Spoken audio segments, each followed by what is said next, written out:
Hello, welcome to episode 68 of Cyberpunk. Thank you very much for finding the time to be with me. I have a bunch of things on my iPad as bullet points for us to talk about during the course of today's video. Let's deal with last week's question first here in the housekeeping. The thing that I posed you was about the subject of loyalty as a concept in the game, and I asked specifically, should you give your loyalty to anyone, to someone, or is it better, is it safer even, to be loyal only to yourself? Lots of feelings about this were expressed. Certainly it is true that the game doesn't want V to feel like a loner all of the time, hence his romantic and other relationships throughout the game. He is a social being. He likes meeting people. He has made many friends through getting involved in their situations and problems. And it's equally true that Night City and Dogtown can be bleak places for the solo citizen who chooses to cut themselves off from everything and everybody.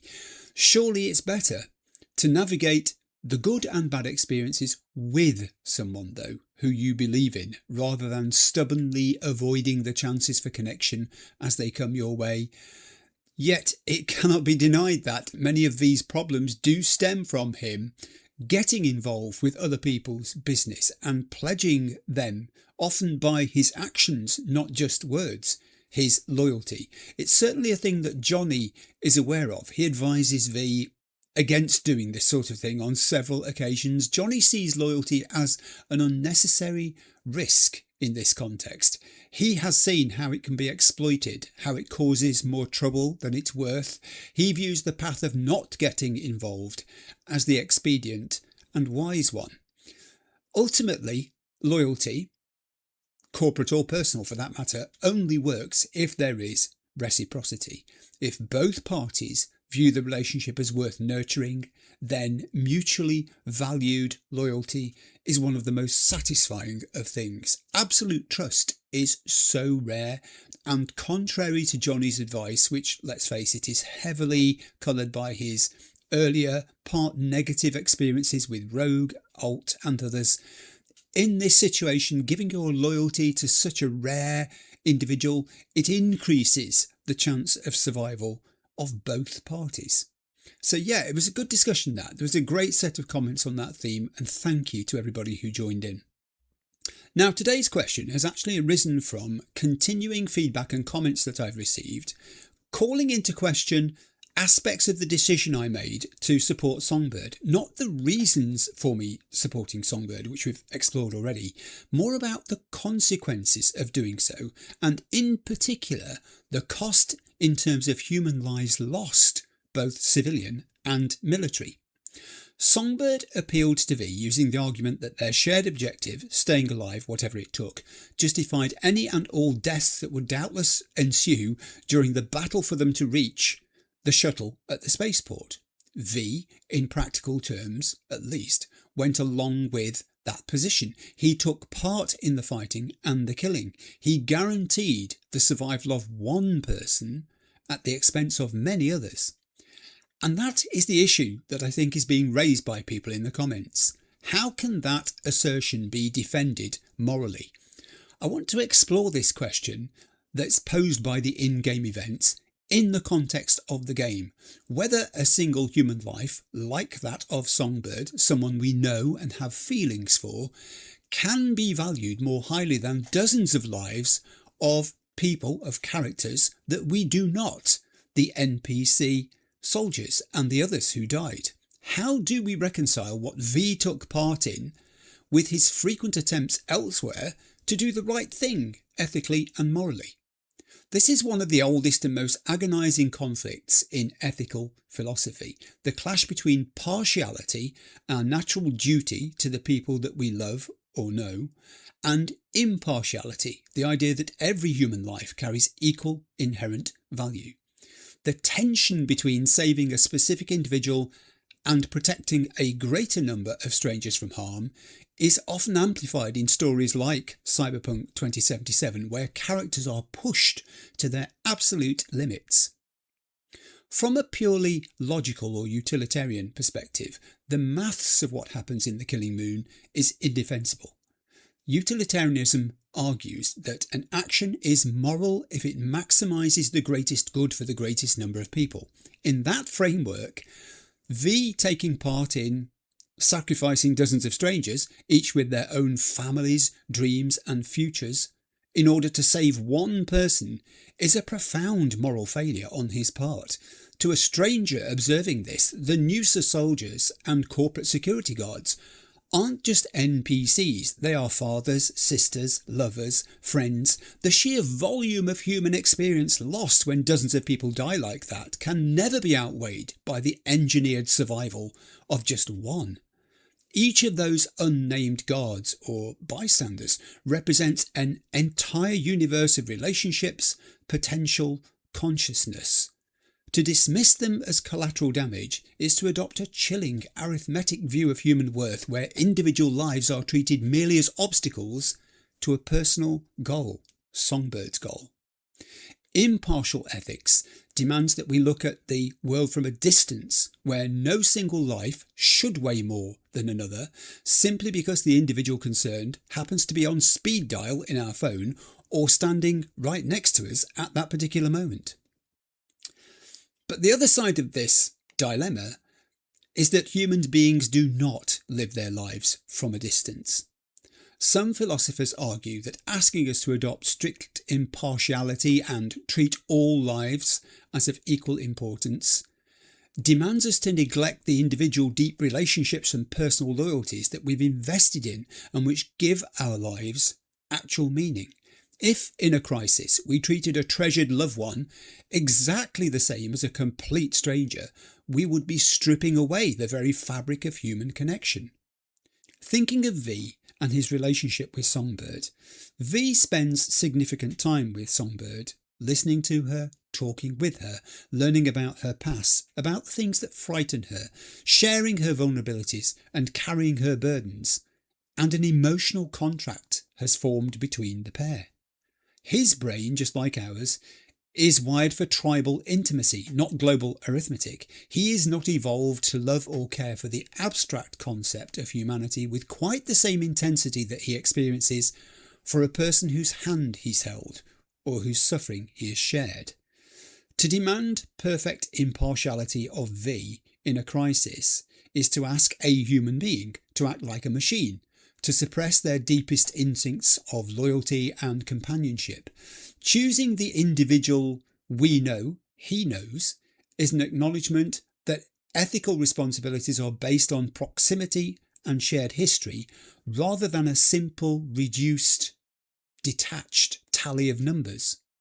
To choose the larger group of strangers over the tomb by your side can feel less like doing the right thing and more like abandoning a sacred bond. Cyberpunk 2077 forces you to sit in the uncomfortable space where both of these arguments, both of these truths, exist at the same time. Siding with Songbird requires a conscious choice to prioritise intimacy over abstract morality. It acknowledges a harsh, deeply human reality that devotion to one individual can, in extreme circumstances, result in behaviours that are inherently unjust, unfair, deeply selfish or even deadly towards others, as we see. Songbird's personal stance is not born of academic philosophy, but of acute, desperate survival instinct. Having been used as a tool and a weapon by powerful institutions, she views morality as a luxury reserved for those who are safe. For her, the dozens of people who die in her wake are not the casualties of a choice that she made freely, but the inevitable friction caused by a system that made this conflict inevitable. Her actions are driven by the belief that when a corrupt world forces a choice between your own annihilation and the destruction of others, choosing to survive is the only rational, authentic response left. You do what you have to do. Furthermore, she understands the horror of what she's asking V to be part of, recognising that even a faithful and committed ally might balk at the sheer weight of the sacrifice required. By manipulating the situation so that the fighting through the spaceport becomes the only viable path to survival for both her and V, She essentially removes the luxury of choice. She absorbs the guilt of the deception, operating on the grim conviction that in a world where everyone is a predator or prey, it can require you to burn down everything in order to ensure you survive. So, where do you stand on this issue that we've explored in the context of the game here? Can the continued existence of one person be set above the lives of many others, as happened in the fight to get to the spaceport? How does V reconcile these two opposing demands on his personal morality? Let me know what you think. Before we move on today, let's recap the important points of last episode. Firstly, in episode 67, V travels to Heavy Hearts by request of Mr. Hans to meet with him there. V learns that Kurt Hansen's death has created a power vacuum in Dogtown. Two very different prime candidates as potential successors to Hansen have arisen. The first is Chester Bennett. Bennett is a soldier through and through, Barkhest commander, respected and feared in equal measure by his subordinates, but neither a policymaker nor a political animal. The second is Yago Szabo, almost the exact opposite of Bennett. A slightly built man, decidedly not a person of action. He's an accountant, a deal maker, an analyst, a thinker. Hans, with his future business and political ambitions in the area in mind, gives V the task of intervening in the choice of new leader. Specifically, V must dissuade Szabo from continuing his candidacy so that Bennett, who Hans sees as the kind of uncomplicated person he can work with and influence, becomes leader of Dogtown. Fearing also that a protracted power struggle must be headed off in order to prevent chaos engulfing the streets, Hans stresses to V the urgency of resolving the problem. In order to pull this gig off, V uses his recently acquired facial and behavioural tech, together with information provided by Hans, to assume the identity of Aguilar, a renowned and feared Cuban mercenary representing cartel interests in the Dogtown situation after Hansen's death. In separate encounters with each candidate, followed by a joint meeting at Hansen's wake at the Black Sapphire, V successfully applies pressure on them.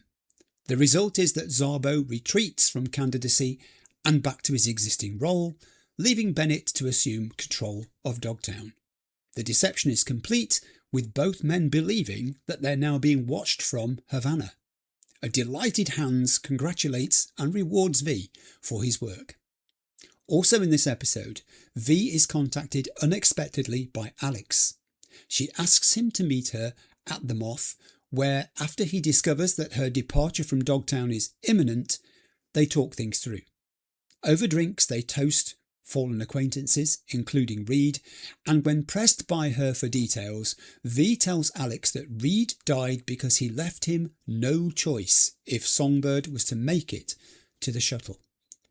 Alex, in turn, confirms to V his suspicion that the FIA wants him dead, and moreover that she is the person tasked with seeing that this happens. However, as V is dying anyway, she tells him she is content with using knowledge of his impending demise, backed by the presidential token that V passes to her, as sufficient evidence for her FIA bosses. She tells V that she's decided to leave things at that. V expresses his thanks, and they part, if not as best of chums, at least not as sworn enemies. Finally, in our recap, V takes on another job for Hans, this time trying to unravel the complex truths behind a triad.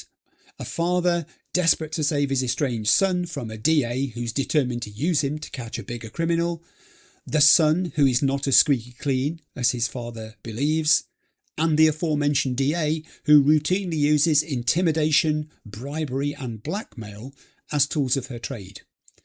Although the objective is achieved and the son is saved from the manipulative DA's plans, V leaves a sizable cleaning up job at Heavy Hearts, which does not altogether please Mr. Hans. Nevertheless, V's spirits are raised somewhat by locating and looting the long-awaited stash of one Wilkie Slider Laguerre, neatly rounding off that particular adventure, and by the arrival of a mysterious text message during the gig from, of all people, Songbird, tasking V with returning to a special place. And so to episode 68. I'm not ready for meeting Hanako as yet. That's going to wait. Instead, I want to make some progress on reducing my long neglected journal list. Today, that journal is my shopping list. So the plan is to wander the aisles and see what tempting goodies we can fit into the shopping trolley of opportunity. Let's go.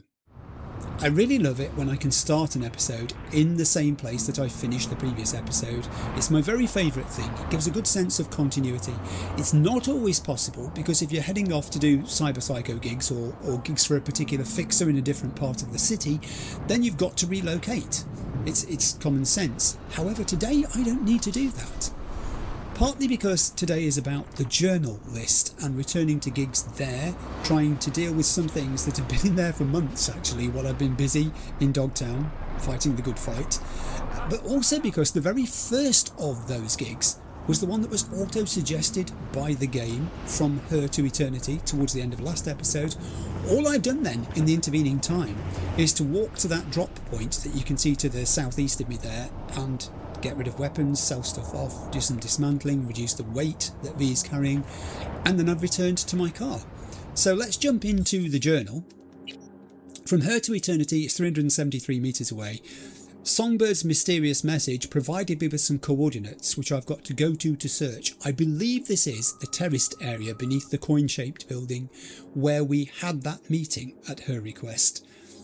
And actually, now I think about it, that meeting was pivotal for V, because up until that point he pretty much was on the fence between who he would support if it came to it, between Reed and Songbird, who, if he was forced to take sides, he would go with. But after I'd had that chat with Songbird, and she opened up about her past, talked about some of the things she was scared of, fearful about happening, I kind of thought to myself, yeah, I will support Songbird unless something materially intervenes between this point and the point at which I have to decide, and nothing did. So I stuck with that decision about Songbird. Now actually that's going to come into a comment on the iPad in a minute, so I'll leave that there. Let's read Johnny's red text. Wonder how Songbird's doing. Maybe we ought to raise the toast to her too. Never really understood why people love to gawk at the moon with those vacant, dreamy expressions, but now might have to give it a try myself. Meantime, you keep your nose to the ground so you don't step in any. Thank you, Johnny. Always sage advice from Johnny. I've read the Songbird red text, so I won't read that again now. I'm going to get into my car. We're not going to walk, even though it's only 300 and something metres, because I want to talk about something. Now, I always have this pile of... My nose is itching, I'm sorry, it's the hay fever thing. I always have this set of bullet points on my iPad, and they're numbered. They start at 1. Today's set starts at 0. There's never been a 0 before, and I've had to put this 0 in because of comments that have come in, feedback I've received. Basically every week now I'm getting a number of people saying to me, what are you playing next on your channel? They're asking the question, and I'm having to say to them, I can't answer that question. I'm not being secretive for the sake of secrecy either. I'm not trying to be mysterious. I have got some prep ideas started for what might come next, but no decisions have been made of the type that are set in stone. The thing is this, and I can talk to you about this, we can talk, can't we? You all know, if you've been reading any of the comments at all, that over the last few months now, people have been dividing into camps. There's one group of people who would like nothing more than to see me focus entirely on another playthrough of Cyberpunk, on a higher difficulty level, with FemCorpo V, who is so radically different to Male Nomad V. I get people asking me, this is why I said this would wait, are you going to make different decisions next playthrough compared to this? And I'm starting to answer them by saying, well yes, but it's not me making the decisions, it's FemCorpo V and her character, her personality from that character sheet, which is going to be making those decisions. She'll be making those decisions based upon her in-game experiences as she goes through the playthrough. She's pretty strong-willed, I think I would say as well, based on the character sheet that is evolving. I said I would do this. I tried to get hold of a character sheet and fill it out for her, and this I've been doing. So yeah, there is a group of people, that's the first group, who'd like to see Cyberpunk, more Cyberpunk, a second playthrough, harder difficulty, FemCorp OV. Then there's a middle group who'd like to see that, but also would like to see something different. They'd like me to take on another game as well, so that I'm not just focusing on Cyberpunk in a continuation of the channel. That's fair enough, because I've done 2 games at a time before. I would have to say there's no way that I could do 1 episode of each every week were I to do that option. I would have to alternate. I would have to do Cyberpunk 1 week, the other game the second week, Cyberpunk the third week, the other game the fourth week, because certainly it is long form, let's be honest, long form videos that I make, or tend to at the moment. There's no way I could do 2 of these in a week. I wouldn't survive it. It's quite, there are days not just when you're videoing, when I'm exhausted, because I've spent a lot of time doing artwork, writing scripts for the introductions and the housekeeping and things like that, reading comments, building them in and all that sort of stuff. I'm not complaining at all. I love doing it. What I'm saying is I can't do that twice during the course of a week. Once a week fills quite a large amount of time as it is. So that's the second group. They'd like to see some Cyberpunk, but something else substantial as well, in equal measure. Then there is the third group of people, and I'm getting all of this from the feedback and comments, by the way, I'm not inventing any of this, who would like me really just to do a different game. They'd like to change from Cyberpunk to something else.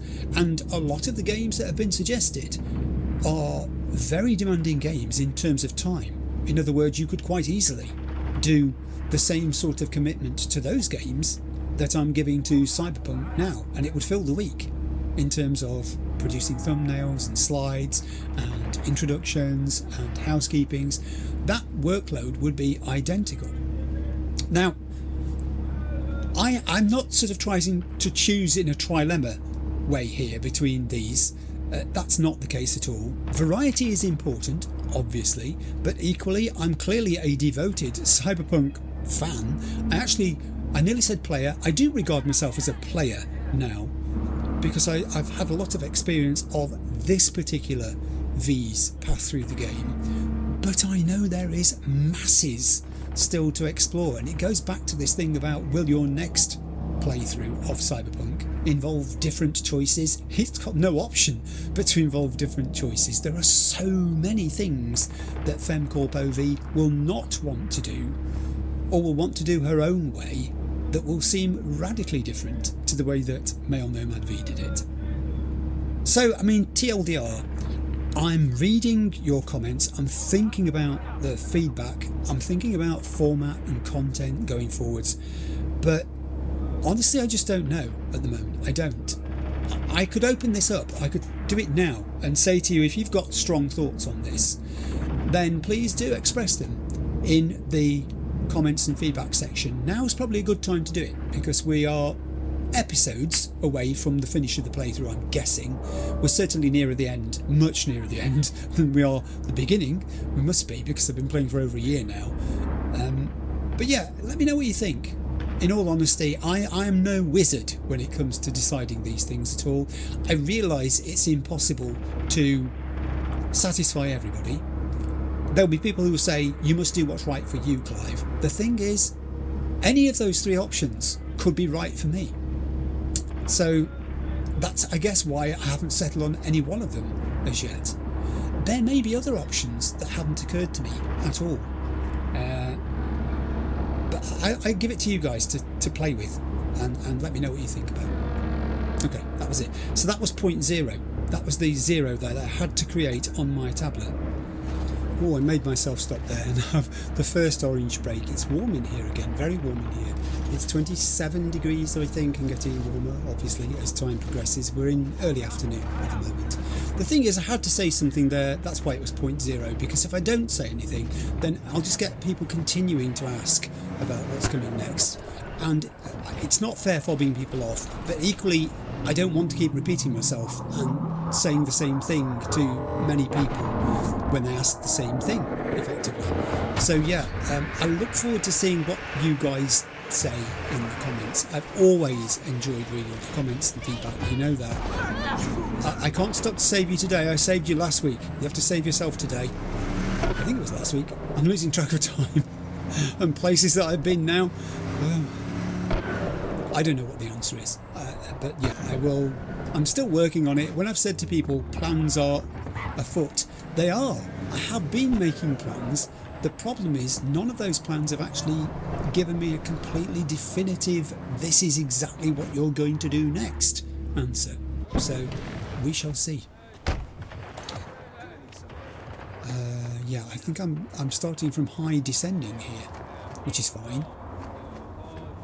I'd prefer to use the stairs if I could find any. Well, I could just jump down. It's not too far. Jump, jump. Yeah, this is it. Those are the sofas. Oh, it's a different time of day. It was night time when we met. Hey, who said you could sit there? It's been taken over. It's quite a sheltered place, this, when you think about it. You see the attraction, don't you? You're pretty much left to your own devices. There are flies, but you know, there are flies everywhere in this game, are there not? Yeah, there's quite a few people who just come here to reflect. I think Songbird put together some of this furniture. Something is glinting at me. I'm in a search area. Is that it? Is that the thing that I was searching for? Metal pin. A souvenir pin from the lunar city of Tycho. Hang on. That's terribly good forward planning on her part then. She planted this here, knowing that she would be going. Where did she get the pin from? If it came from Tycho, how did she get it? Has she been before? Alright, I'll take that. And I have a quantum tuner. Alright. Tier 5 plus iconic cyberware. Whenever another cyberware implant is fully used, Quantum Tuner instantly restores its cooldown up to a max of 40 seconds. Cooldown 60 seconds outside of combat. Passive effect reduces by 12% cooldown time for all other cyberware. It's intelligence attuned plus 0.05% to all dealt damage per attribute point. Well, that's not a lot, but I'll take it. Current total 1%. Plus 1.9% health item recharge speed and plus 0.6% crit chance, which you can't see because my head's in the way there. So yeah, that's worth having. But was that it? That's why she wanted me to go here? I think it is, because the game's now defaulted to a different task. Job complete. From her to eternity. I doubt very much I can call Songbird. Have I even got her in my phone book? I mean, I know that the last message came in saying blocked or whatever. There was no way I could respond. I'll try it and see. Songbird, calling the moon. She's not picking up. No, it was worth a try, wasn't it? Ah, Songbird. I don't regret the choice. It thematically felt correct. I am told that a lot of people in their first playthroughs, this is a comment from the feedback, make the choice that I made because the empathy thing is strong. The first time you meet Songbird and hear her sad story, and when I say story I don't mean invented, I mean her tale, her account of what happened to her, then it's only human to feel some kinship, I guess, for her and think she is the victim in this situation, she deserves our support and all the rest of it. In subsequent playthroughs, I get the feeling people have made themselves choose opposite decisions to the ones they made the time before, and that's what I don't want to do. I don't want it to feel like I am making myself do that. I want it to come organically out of the character who I'm role-playing. The easy part of this is that she's going to be such a different character to roleplay. It's going to be uncomfortable for me, I think, because it'll take me out of my skin. Literally, I won't be able to make the character quite a reflection of myself. as I tried to do sometimes with Male Nomad V. This one's going to be a little bit more uncomfortable for me, I think. I'm looking forward to it for that, actually. It's like acting, isn't it? You know, I guess that's how it is. When we take on a role-playing role in a game or in a TTRPG, we're acting. Actually, that's a point, and I'll come back to that shortly. The reason I come down here is we've now changed task. There was another task in the journal list. I said it was going to be about the journal list, which was fairly close to where we were. This is the Ashley guy? I think it's a guy, yes, who contacted me last episode with this mysterious proposal and a place to go to do this. So let's have a look at this. Go to the elevator at the coordinates Ashley provided. It's about getting hold of a vehicle, a car. Ashley doesn't want to lose his gig. I get it. Be a tune. Wipe that data for him. Plus, gonna land yourself a pretty slick reward for what little elbow grease you're putting in. And man, gotta hand it to those Frenchies. They had preem tasting wheels. I'd plant my in that driver's seat any day. Rockaboy approved. So yes, this is all to do with us going back and retrieving this car. In the process, we're helping Ashley by wiping the data from it, but also we get to keep the vehicle if we do it successfully. And the location appears to be, judging by the fact it's got it here, EBM Petrochem. So let's read this. EBM Petrochem Stadium. Once home to the Night City Nighthawks football team, EBM Petrochem Stadium now hosts a bustling hub for illegal trade. The black market within caters not only to the residents of Dogtown, but also to many of Night City's largest corporations and most influential players. Off the books, of course. A nuclear-powered Aerozep that crashed into the field once upon a time now serves as the primary power source for the entire stadium, as well as several surrounding buildings. And we've seen that. So that is where we're headed. Good. 500 and something metres away. I'm not sure about whether to drive this or walk it. I think I might walk. We can walk and talk, can't we? We like doing that. Right, let's look at something else. Talking of Dogtown, as we were, building walls came into the comments and feedback section recently, and the wisdom of doing so, whether it's a good idea to build walls. The wall, Black Wall, was built in order to protect humanity from the AIs that lie beyond it. The wall around Dogtown was kind of created, is being maintained to keep the people within separate from the people outside it. This is the problem with walls though, isn't it?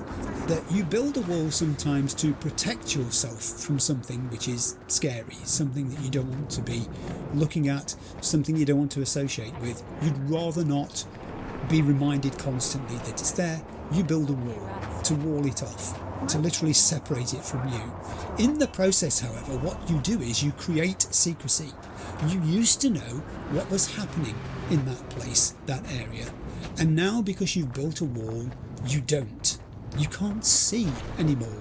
You can't observe, you can't scrutinise, you can't monitor what's happening the other side. So, in your efforts to make yourself safer, what you may have actually done is given the thing you're scared of the anonymity it needs to pursue its aims and develop its plans, unobserved, unchecked. And that is how nasty surprises happen. Because, you know, what is going on behind the Black Wall? We literally do not know. A lot of what happens in Dogtown for many residents of Night City is a complete mystery, because they don't go there. There must be huge swathes of the population of Night City who have never set foot in Dogtown and probably never will. So yeah, I thought the walls thing was really interesting. It gives you false comfort. That's essentially what a wall does. It serves a purpose, but it creates a problem as well as solving a problem. I'm fascinated by the concept of them. The walls also create liminality, of course, because you can't see beyond them. And that, you know, they're what should be there. You have a concept of what lies beyond the Black Wall. We've all imagined in our head what these AIs would look like if we were to see one face to face. And the same, I think, for a lot of night citizens is true of Dogtown. They've heard rumours of what happens in Dogtown. They know about Kurt Hansen. They'll have read about Space Force One being downed there. Pizza, watching Watson Horror reruns, maxing, relaxing. Sounds Nova. Do you know it does? When suddenly, bam! Huge explosion, smoke, shattered glass everywhere. I jump up thinking Barkus finally came for my old man. Yes, and? But turns out it was that presidential shuttle that done crashed. Oh, right. Fucking chaos that was. Oh, it was. You should have been there. I was. It was chaos. How appropriate that you should talk about that just when we were mentioning it earlier. I think I've got to go up these here steps. Rigged it up to the grid myself. Don't trust him. Sure. Get you set up with them cables. No, I've heard that offer before. It doesn't work out that way. He puts the cables in, you get the electricity bill a month later, and you discover you've been paying his electricity as well as yours. Don't do it, my friend. It's not worth it. Stay above board. Pay your own bills. So yeah, that was that. Actually, that one was on a piece of paper, which I can now move out of the way. Here we are. Go to the elevator at the coordinates Ashley provided. I'll walk with these people. I look anonymous if I walk with these people. Just an ordinary merc. Hanging round. The area is safe. Good scop or shit like last time? Ooh. Dissatisfied quality controls customer there. It sent me here, now it's going to change to somewhere else, isn't it? Just like that, one note, the whole fucking scroll. Really? The worst. Hi, Mr. Hans. What's going on here? My dear V, how would you like to do a good deed? Earn a quick Euro buck over what you usually earn. A piece of hot lead in the gut. A terrorist organization, the Crimson Harvest, plans to detonate a bomb at Biotechnica's HQ in Berlin. Really? I know that because Nell Springer, my client, is one of them. She needs your help foiling the plot. Interested? See the attachment for details. I am interested, as you say, but I will let that go into stay in the messages for the moment because we're doing other things right now. It appears that I've landed there and triggered this by being just in the right place at the right time. So now I need to go back to found it. It was at the top of the list, of course, where it had always been. I think, yeah, I have. I've walked past the area that Ashley provided the coordinates to. I've got to go down this little corridor. I don't think this guy's going to stop me. He doesn't seem to be paying me any attention at all. Am I here then? Is this it? No, it's changed again. Don't believe I've ever been down this corridor. Let me just go further to the bottom and see if it goes anywhere. It does not. However, there are some double doors here which I cannot open. Beyond which is a kind of warehouse area by the looks of things. Okay. However, we're going to an elevator, so we're going to be going up or down, I guess. Here is our elevator. Okay, Ashley, what do you want? Okay. He told me to ping him when I was on site. I guess I've just pinged him.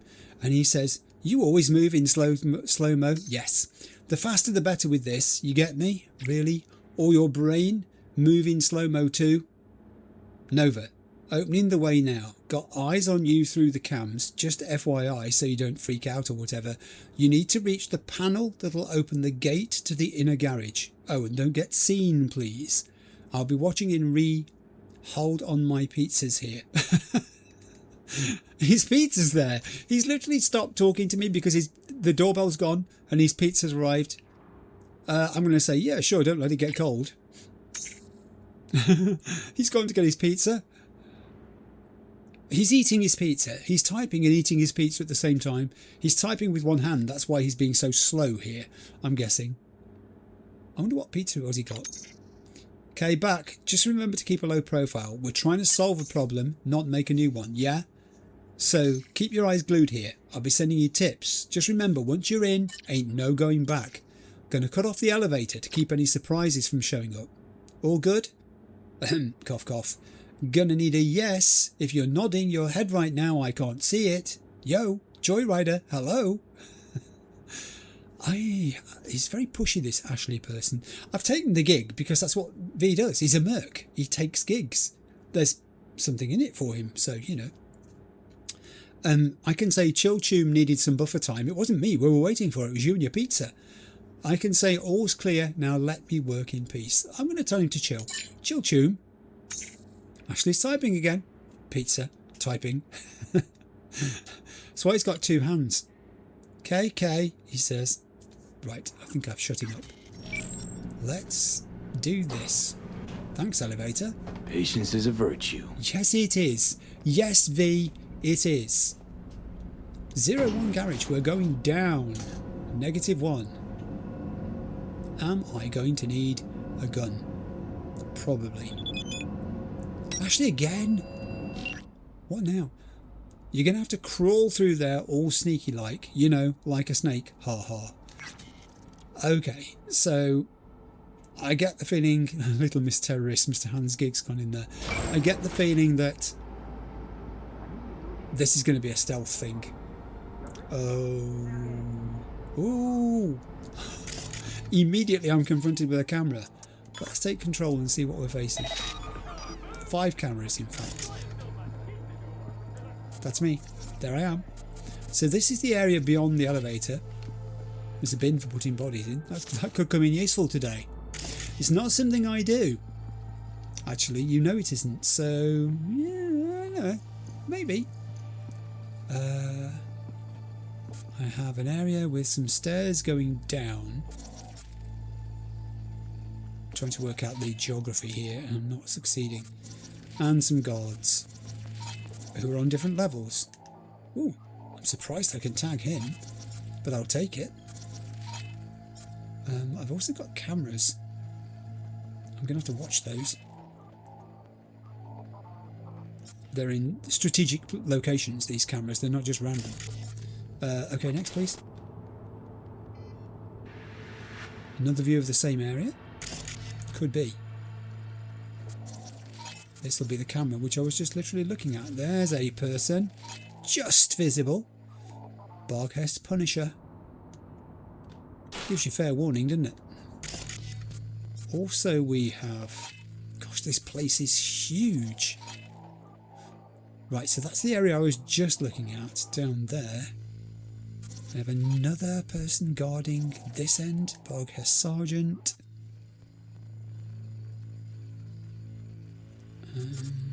Whoa, here we go again. Seen you. Barghest Punisher. Okay. I think we may have been all around the houses, as they say. That could be it. Guessing so. Alright. I will come out of here and I will immediately turn off that camera. And we'll start moving. I think I will remain crouched. That's the bin I was looking at, so I know that's there. This looks like my safe area. I'm going to call it my safe area. It says head to the garage, don't raise the alarm, optional. I'm going to do my best not to raise the alarm.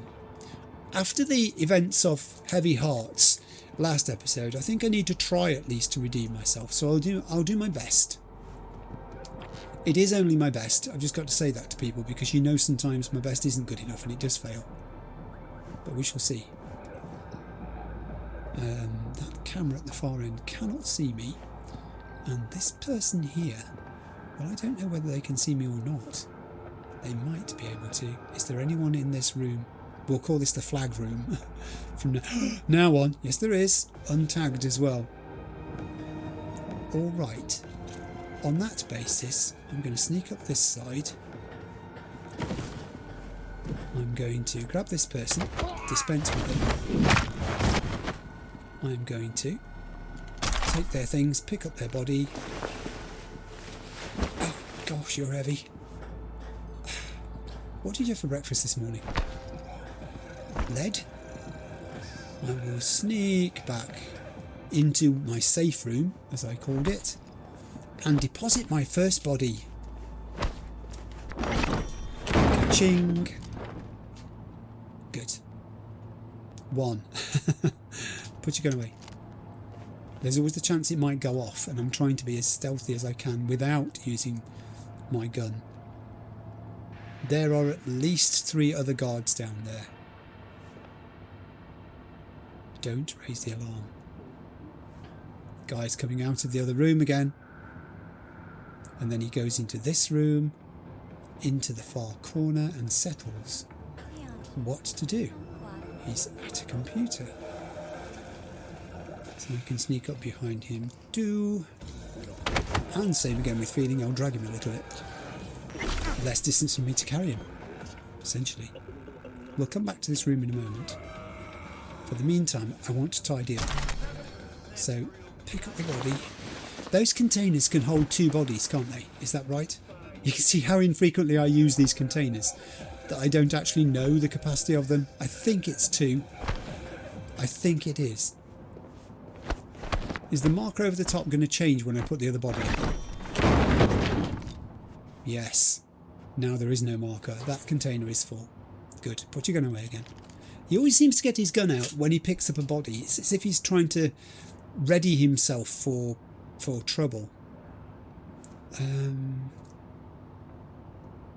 I don't know. I don't know. Those 2 up there. Let's just deal with this camera first, shall we? Let's turn that off. And indeed this camera. Let's turn that off. Okay. Those 2 guards up there meet, separate. This guard here could be a problem. He's coming my way. He is a problem. There's no could be about this. Where's he going? Tuck in. Are you standing up or squatting? I can't remember. Squat, squat.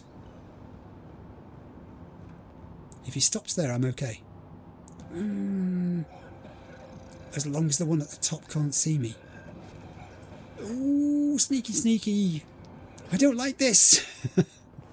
This is not my comfort zone at all. Ah! Grab him. Dispense with him. Quickly loot him. Pick him up and look for a container. What do you mean you can't find one? There's got to be another one. There's one. There's one. Oh, there's one right here. How did I not see that? That'll do fine.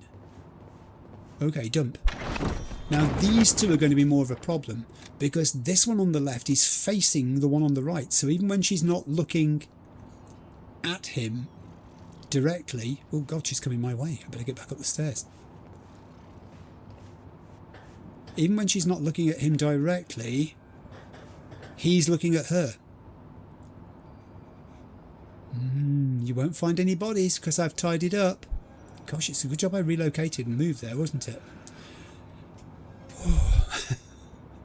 I've got to wait now for these 2 to meet again at the top and think how I'm going to deal with them.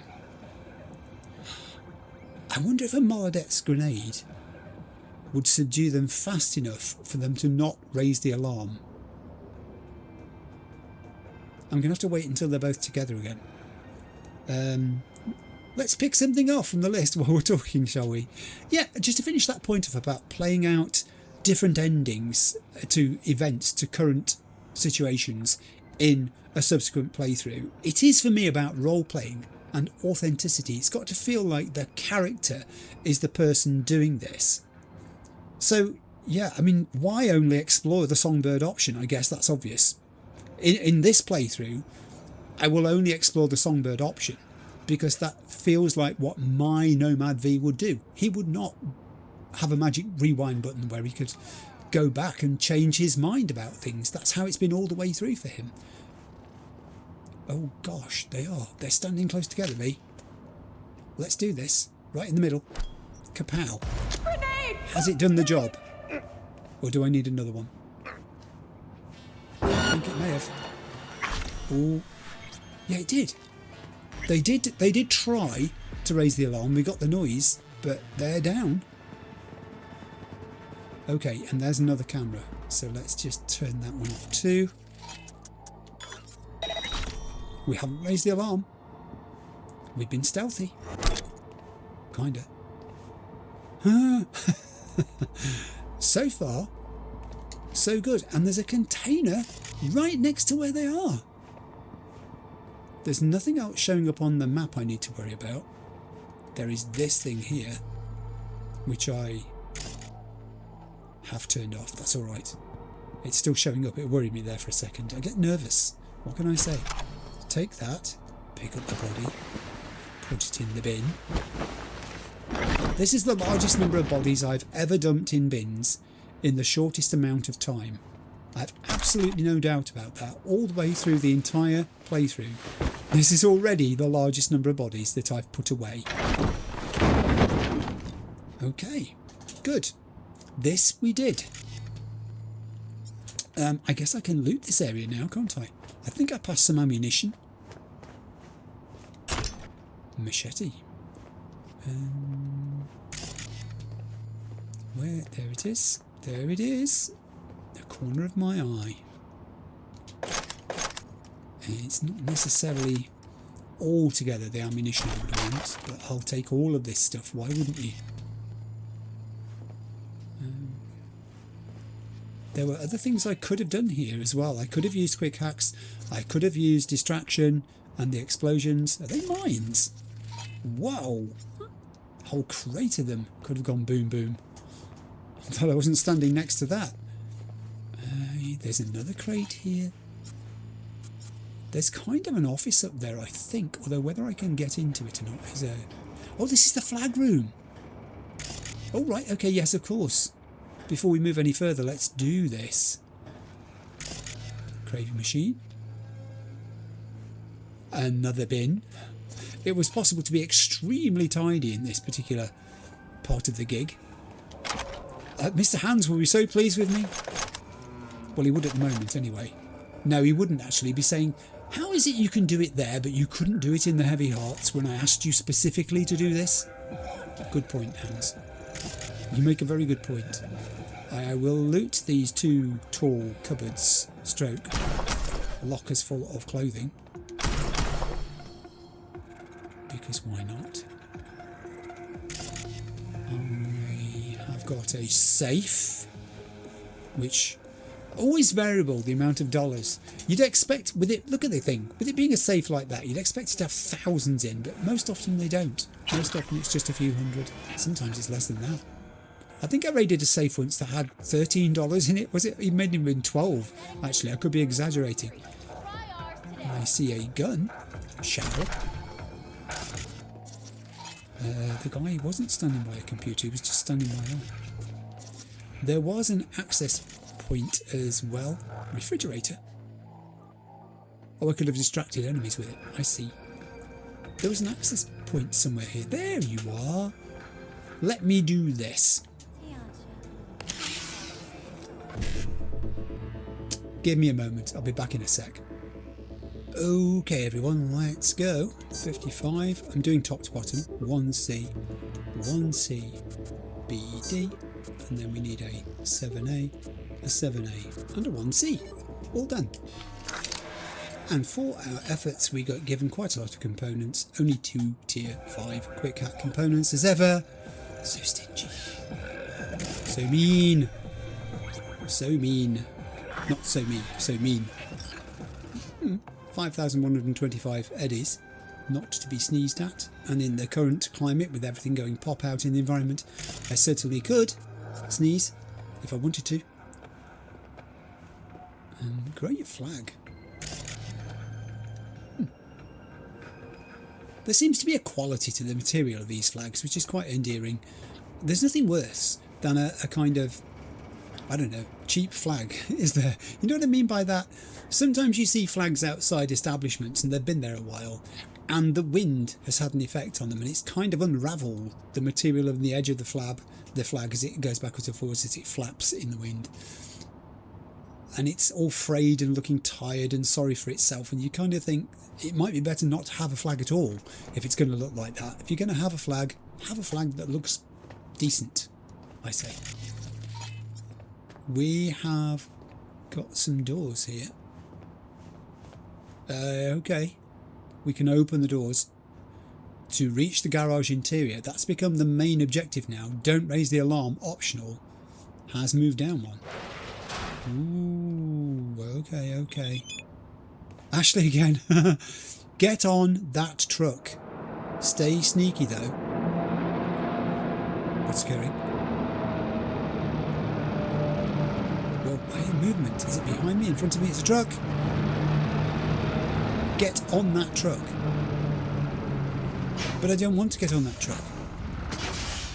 There's a guard in the truck. There's another truck here. Which truck are you talking about? You're free to pass. Okay. That truck is being allowed into this area here. Who told them they were free to pass? I might have missed out on doing something there. Let me just tag the guy who's in the truck. There he goes. Floating past gently. Ooh, this is a very large area. I have a vehicle.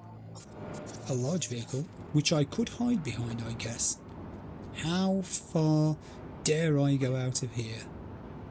He was talking to someone. Ah, there we go. There's the person to whom he was talking, a Barghest sergeant. I've got some explodables. Yeah, I will try a ping on that person. Thank you for reminding me. Everybody, the entire contents of the comment section. 1, 2, 3, 4, there's at least 6. There may be more. And also, if I'm not careful here, I'm going to be seen. Let me get down and take cover behind this vehicle. There's another one. Oh, another one is a turret. I will turn you off. I'm trying not to raise the alarm. There looks like there's an office over there. Indeed. That might be a safer place from which to observe, because I'm kind of at the wrong angle here. Most of the people, when I ping them, are not in the section that I can see. They're in the section that I can't see, there, over to the right. Whereas if I was over there, where the office is, I'd get a much better view of that area. However, that means crossing the intervening space. And I just don't know. What's down this end? Ooh. It's dark. Down here. Take cover. Something. Alright, what was that then? You're late. What happened there? Something spotted me. Was it a camera? Or was it a person? I can't actually tell. It may have been that there was somebody in that office. I assumed there was not. Let's try scanning.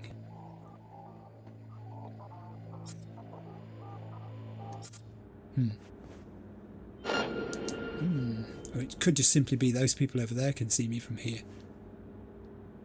I need to get across this gap. I need to stop squatting down. Let's run. It's okay, it's fine. It's just a momentary sighting. It's all it was. Alright.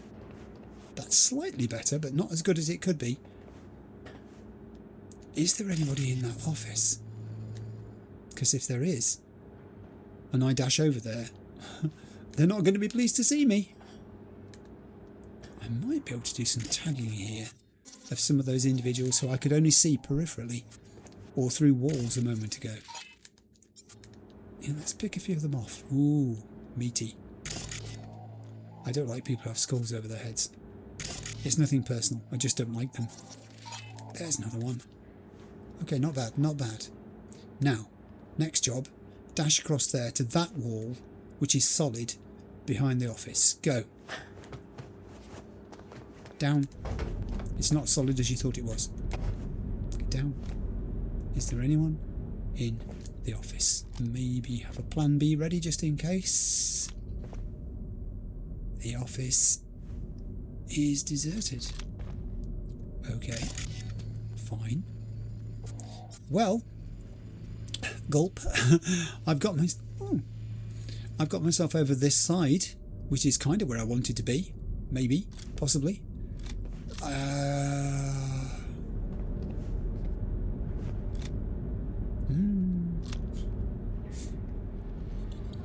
Crikey. Whoa, steady.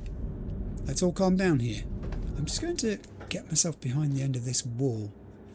It's not very big, but it's big enough. It's giving me some cover. I'm going to have to start taking these people out. My hope is that if I do this, yeah, exactly this is what's going to happen. One at a time, they're going to come and investigate and put themselves into my... There he goes! Yes! This is the plan. It's not much of a plan, but it is the plan, trust me. I'm as amazed as you. 3. Okay. I'm not looting bodies, obviously, and I'm not going to try and dump those bodies right now either, because that would not be useful. That guy's coming down to investigate. Is he? I know it's hostile. You don't have to tell me it's hostile. I know it's hostile. Ooh, there's another one over there. Okay. Yeah, he is. He's coming down. He looks a lot more like trouble. I don't think a single shot is going to do anything to him at all. I think it's going to take a volley. Ooh, and he's got a big gun. And he's not afraid to use it. I can't get any further that way. Can I? Or maybe I can. Ooh, this is really hairy. I don't think I want to squash myself into there. Let him come down here. Be ready. Ready. Go. Just keep hitting him. Yes. Body identified. Enemies have been alerted. Alright. Never mind. The music has changed slightly. I don't want to get in the tanker, but it's very thoughtful of you. Out now! Okay. I'm looking on the minimap and I don't see the cause of that aggressive statement. I'm guessing, yes, I think so. It's somebody over that side who's... There he is. Now I do see you. Now I do see you. I apologise for my earlier lack of observational skills regarding your location. Now, I've remedied that situation. And we can be the best of chooms. There's a camera there. There is a camera there. I can't take control of it. I can take control of it.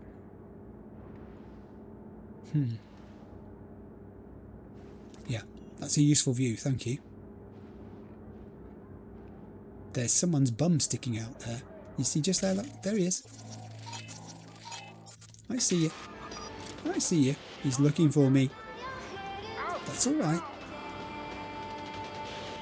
The alarm itself has not, I think, yet been raised. What I really wanted to do was turn that camera off. So, let's do that. There we go. One less thing to worry about. Where are you? I'm here, where are you? I think I'm on the wrong side now. I think I need to cross over and go at that side. I'm shooting at a diagonal across the whole area. That's probably not the best tactic. Don't got time for this. Well, I think we have. I'm pretty poor at this kind of stealth stuff. Either stealth with a weapon in your hand or not. So any chance to practice like this is alright by me. Oh, he's got all the moves, this guy, hasn't he? Let's see if he's got this move. Yes, he's got that one too. Splendid. His friend is directly in front of me, but kind of looking the other way. Just at the moment, so I should be safe to go all the way up here. Oh, hello. It's another turret. Ah, wasn't expecting that. Ooh, ammunition. Never know when you might need it. I mean, I'm not going to run out of ammunition with the Plan B, obviously, because I've got 3.5 million bullets, nearly. But, you know, it's the thought that counts and all that. Right, well, I'll take your overture. I'll pick up your body. Got any crates anywhere, anybody? I want to put some bodies in. Crate, is this a crate? Is this a body crate? This is a body crate. Right. I really don't like the way that turrets show up as yellow circles because it doesn't discriminate between them and a human. Although maybe it does. Perhaps it discriminates in terms of a human has a vision arc. And I'm not sure the turrets do when they're active. I'm not going to turn one on to find out. I'm just saying I can't remember observing whether they do or not. Pick you up. I have a great crate just here. It's a great crate, mate. Weapon. Bad guy. Pick up the body. Never again let it be said that V can't tidy up after his mess. This is entirely prompted by what happened at Heavy Hearts. It stung, actually. When I said sorry like that to Mr. Hands at the end, I felt it. I really did. I felt like I'd let him down. You know, and he wasn't pleased, as I said. He decided he was going to give some of my money away to soften the blow for the troops. As I said, I think he should have given it to the cleaners because they were the ones who cleaned the mess up. I think that bin's full. The one at the top will have capacity, won't it? Because I only put one guy in. Then I've got that big dude there with a weapon. This had better be worth it, Ashley. This is a lot of killing. These are a lot of bodies here that I'm piling up. Literally. Piling up. We've got to go that way. There's no one there at the moment. Is there watching me do this? Yes, there is. Oh, okay. Right. Well, I'm not going to sweat that for the second. Let's just carry on doing this because he can't see me. I can carry on looting. I can carry on picking up bodies and putting them away. Oh, there's one over there. Let's put you in this one. The music's gone back to being jaunty again. Next, please. I think I saw a weapon over there. Did I? No, there were bottles of beer. I mean, I know that he dropped that great big weapon. I don't particularly want to pick that one up because it's just too meaty for me. Was it here? Here it is. What is that? It's a camera. And the body. Loot. Pick him up. Where should I put this one? Let's take it to this crate again. In you go. Oh no, don't put him down on the floor. Pick him up again. Is this one full? No, it's not full. Dump lethal. Go, get in. Stop causing a fuss. Right. If you're a body and you've not been put away, could you please hold your hand up? No, probably not.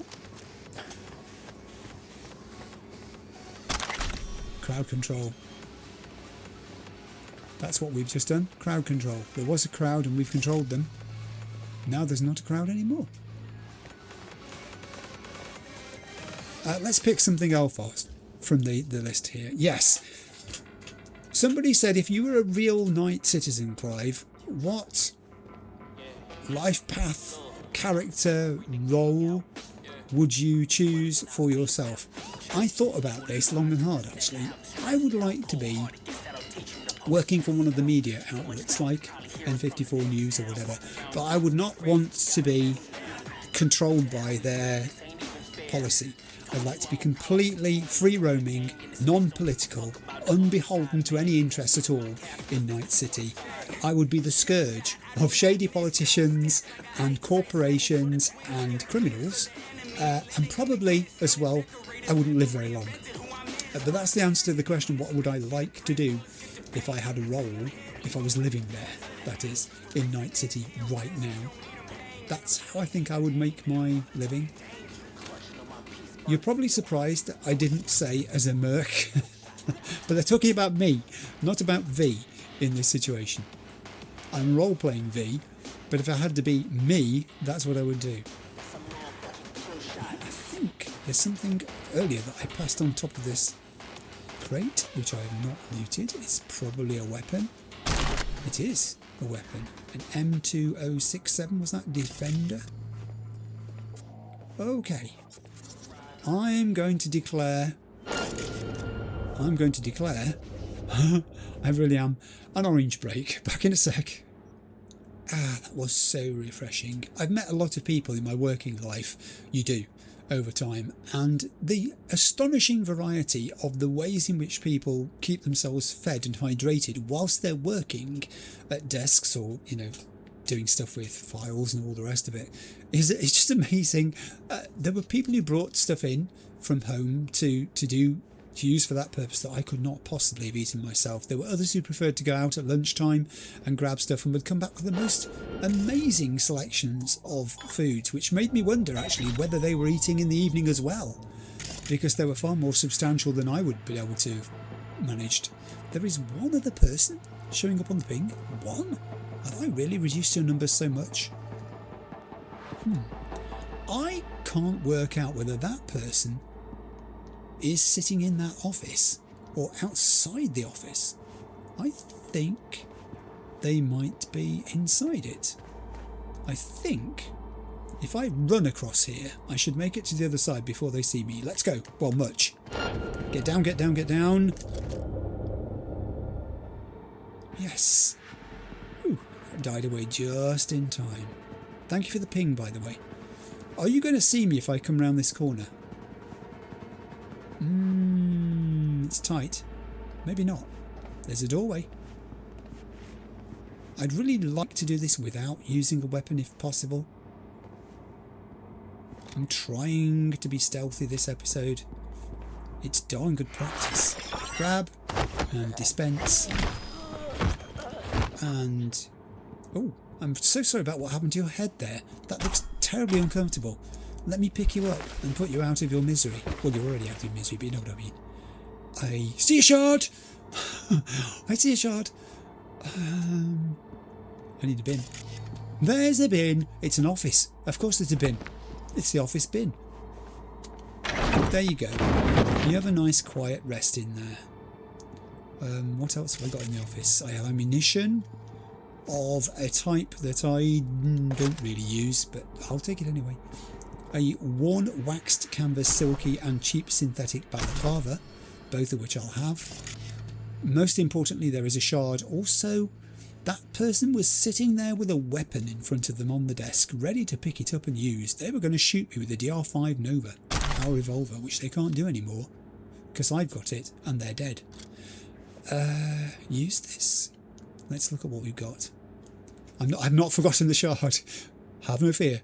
It's the first one this episode. I'm unlikely to forget it. Messages 3. Let's see what we have.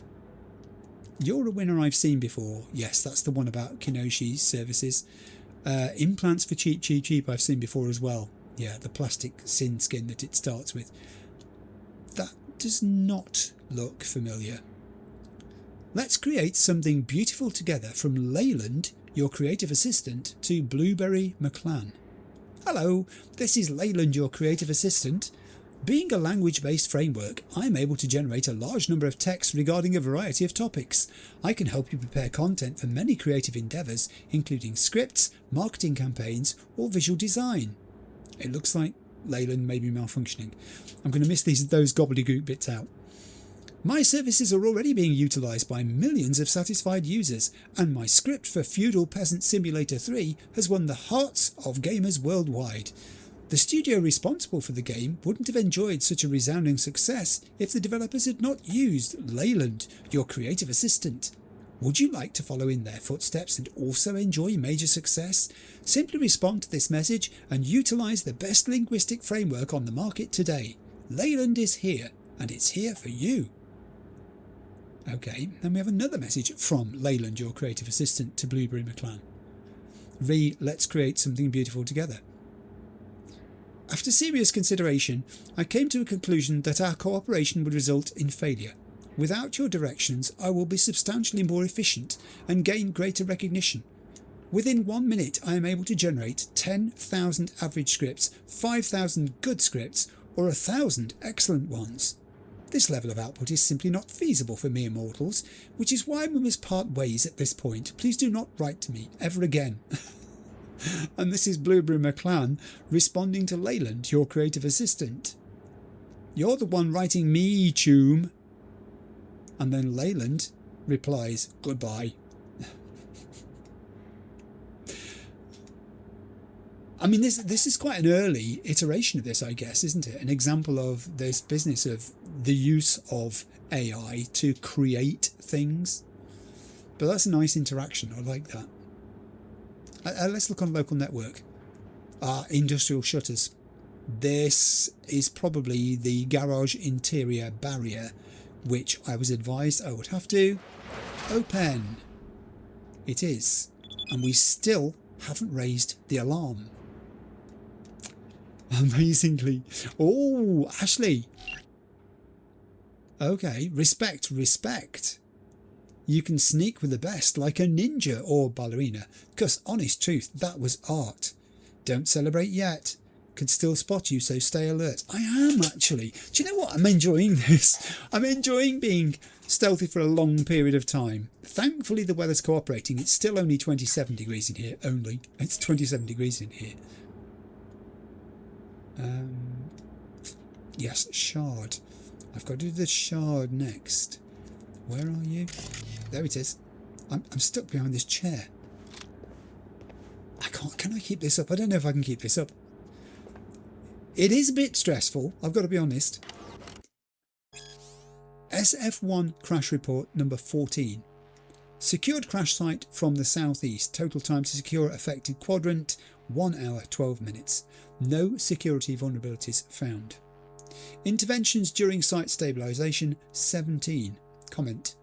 Interventions were required during civilian attempts to reach the crash site, citing concern for loved ones or willingness to help. In instances of aggressive civilian interference, use of force was permitted. Among documented interventions, 2 fatalities, civilian, and 5 injuries, Barghest, were reported. Personnel assigned to secure site, 22. Casualties, 18. Comment. Efforts to secure the site were largely disorganised, resulting in significant casualties. Given that the plane's security measures were largely well anticipated, I find these losses unacceptable. These were good soldiers and better people. This failure could have been avoided with more effective communication. Even grunts should have full access to basic operational information. Otherwise they're fighting and dying in the dark. In the light of these circumstances, I cannot accept my recent promotion to Sergeant. As the most senior, I'd like Joanna Smiles to take my place. S.R. Right, let's get out of the office and see if we have actually opened those shutters. I'm guessing it should have happened. Oh yeah, there was an access point here too. Let me just do this before we disappear. Right, I'm going to take a look, obviously. Back in a moment. Righty, let's get moving. 7A, 1C, I'm going top to bottom again. 1C, 55, 1C, BD, 1C. Good, that's 2 of those we've got done. Crafting spec for cripple movement.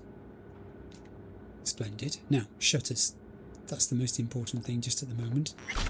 Has it opened the shutters? Don't raise alarm. Optional. Approach the car. I'm trying. Take that with you. D5 Sidewinder. My weight's going up actually. I'm on 232 out of 443. I'm over halfway. I've picked up so much stuff. It is open. I don't have to worry about the camera because I've sorted that out already. I do have to concern myself with approaching the car. There are a lot of cars here, Ashley. Which car? Which car, Ashley? Be specific. Also, there's a camera there. Oh, let's have that. I will, no, don't turn it off. Not yet. Let's take camera control at this end. So I must be right down there then, because I was looking directly at this camera at the top. In fact, there I am. You can just about make me out. There. Let's see what we can see. Oh, alright. This is a very large area. That's the first thing to notice. I'll ping this guy. We know about you. Did I miss anybody? In the darkness over the far side, I did. I can't actually get at him though with this particular camera. Is that the car? I think it might be. Quadra Sport R7 Charon, 2060-2070 rear wheel drive, horsepower 480, curb weight 4273, locked.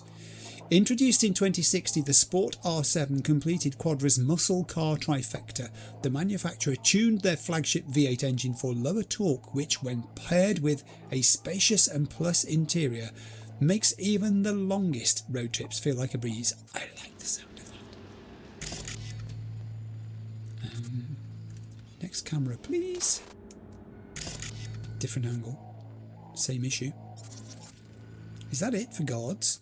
All these vehicles, and that's all there is? Doesn't seem many. Okay, who are you in your about, by the way?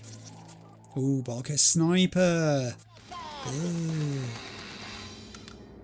I have double doors here, which I'm not sure whether they'll open or not. It says exit on them. Oh, here we go. The game heard me say, is that all the guards you've got? No, said the game. Have some more, Clive. Thanks so much. I really mean that. Well, there are plenty of crates around. There are explodables. And cameras, as we just noticed. Alright, I'm out of it. Is that barbed wire? Oh no, I hate barbed wire. It's like a magnet for my V. Whenever there's barbed wire, he always rips himself to shreds on it. Ah. Okay, don't raise the alarm. Approach the car. I'm thinking that these two dudes here are standing chatting and therefore may be susceptible for the same sort of grenade attack if I can pull it off. Or do they split up? I probably need to get a bit further sideways to take a look. Don't go near the barbed wire, you'll hurt yourself. It'll be a good day. What was that noise? No. No. Ah. Game.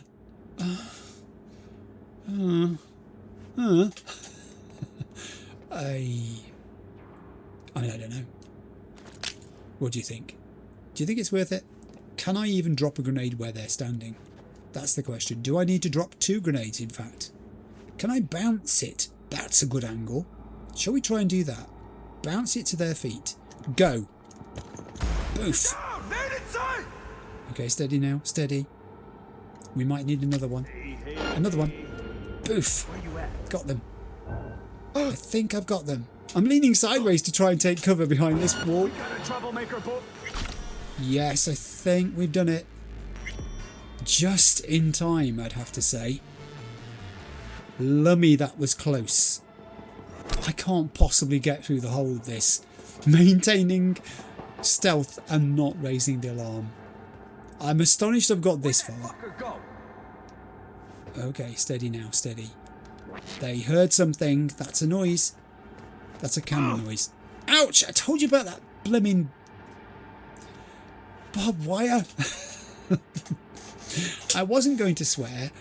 I was just trying to find the words for barbed wire because I couldn't remember what it was called. Which is weird because, Lord knows, there's enough barbed wire around where I live. It's still used a lot. You still find it in fields and places like that, you know. Okay, so it may have been a camera which caused that alert sound. I'm thinking, let me do a scan from this viewpoint and see if there are any new cameras. Indeed there are, which I can turn off. Probably should have done that before actually, but didn't.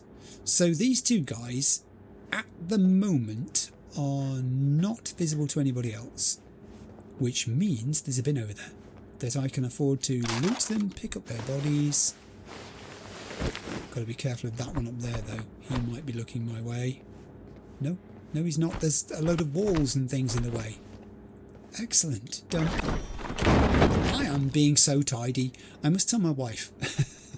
When I finish this, I'll say, you won't believe how tidy I was today. She probably will believe it, actually.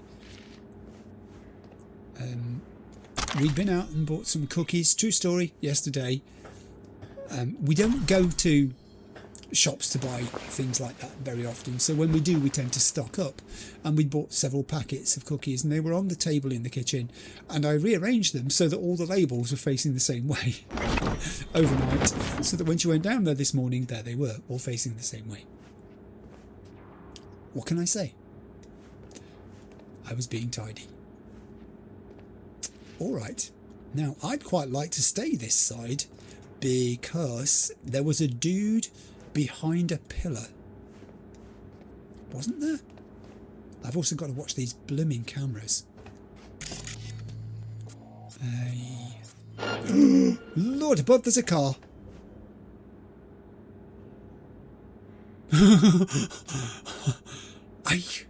That was just sheer luck. That could have ended the whole thing there and then. My brave attempt at getting through this without raising the alarm could have ceased right at that point. That person's looking the other way, which is good. This person is looking the wrong way. He's looking towards me. Also camera. So turn that one off as well. Now, this could be a time where the plan B has to step in. I'm really not sure. I don't know. It's a distance from where I'm standing to where that guy is. I mean, he doesn't see me at the moment. I don't think there's anything in particular that I can distract him with. Well, there is.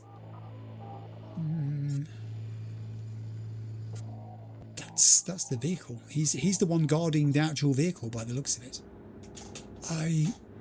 Do you know what I'll try? I'll try a ping on this guy and see whether that shows up anyone else that I don't know about up here. Don't think so. I think we're looking okay. A lot of vehicles, stuff behind me that I'm not worried about. There are many ways of tackling these gigs, aren't there? There are these straps here holding up these large crates, which could have been used as an environmental hazard to take care of some of these dudes. Just trying to work out what this is here. Very interesting piece of machinery, I'm not sure. It looks like it's meant to vend something, but it's got a screen on it as well. I could muse for hours about the purposes of some of these things. There literally is a camera behind me, which I'll turn off. It's a good job, isn't it? I mean, I'm having some luck. I'm having some fortune here. Misty? Taros? What? I should say so. Oh, there's the other guy. Okay, okay. Oh, mind you don't knock everything over. You're trying to make all the noise you can. You're the one who was hiding behind the pillar who I couldn't get to. That guy can't see me from here. Don't turn around, don't turn around, don't turn around. You'll spoil my run. Grab him, drag him backwards. Dispose of. Nothing happened here. Everybody just carry about your business. Pick him up. Right. Crate. There's a crate nearby. There are probably always crates nearby. It's only today, because I'm hypersensitive to them, that I'm actually noticing this. I've got masses of stuff to talk to you about on my iPad here, and I don't feel like I can break to do it while we're doing this. One thing we will talk about, just while we're standing here, PC gaming. Obviously, I've been, now that I've got my graphics card, doing some background preparation for PC gaming.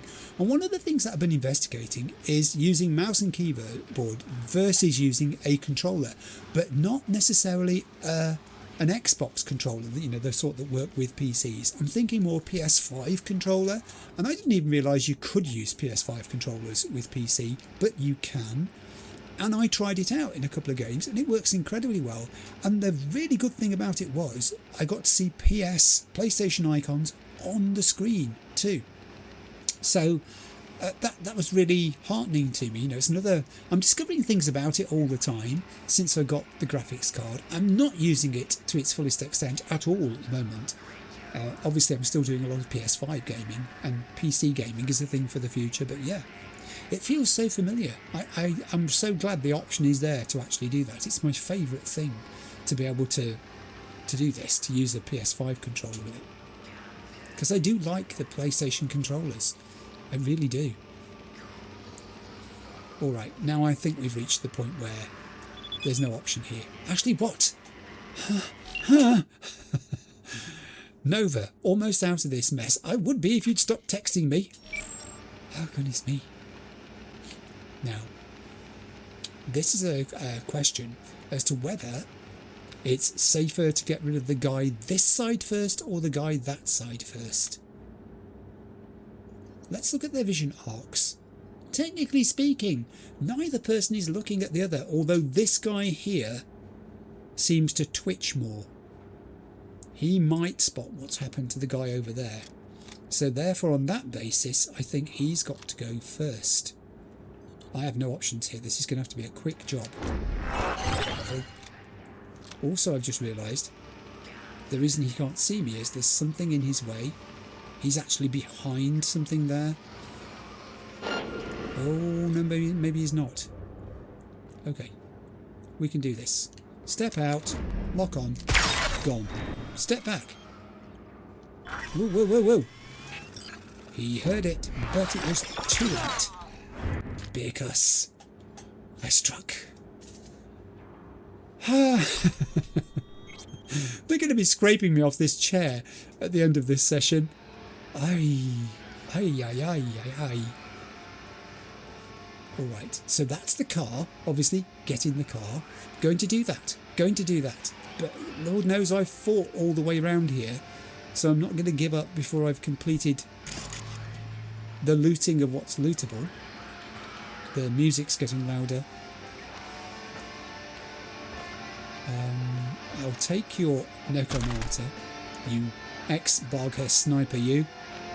I'll take your components and pick up your body. There's a crate right next to me for the very purpose. This is your personal crate. There you are. That's all yours for the moment. Unless I find somebody else. Will you? Shush. I'm trying to be stealthy here. You're not helping. That one's already off. I've turned that off. Good. So... Alright. The other dude... I think I'm seeing double here. There's a lorry there. There's nobody in it. Cars are all empty as well. I mean, there doesn't seem to be anybody else in a vehicle about to try to leave, like that one did a moment ago that scared me so badly. That could have been the end. Oh, I'd have been so upset had that happened. Have we done this then? We've just got to get in the car. Surely we have, haven't we? I think we're there. I think I'm going to get in the car. I mean, there is a body here. I should loot the body, you're right. I should put the body away. Absolutely. How remiss of me. Pick up that body. Nearest bin, please. Bin, nearest bin. Bin anywhere. Bin. You get a big bin. I think big bin should hold more bodies, don't you? I think you've got to get 3 in there at least. Is that how it works? I don't think I've ever used a big bin, so I wouldn't know if it did. I probably should just have a look at the top end of the garage in case there's anything of any use here. There maybe isn't. But it's so beautifully drawn, isn't it? I love the colour schemes that they managed to put together for these things. Blue and black, very industrial feel to it, isn't it? The light reflecting on there, the wrap, the patterning on this box. It looks like it's been shrink wrapped, doesn't it, in plastic.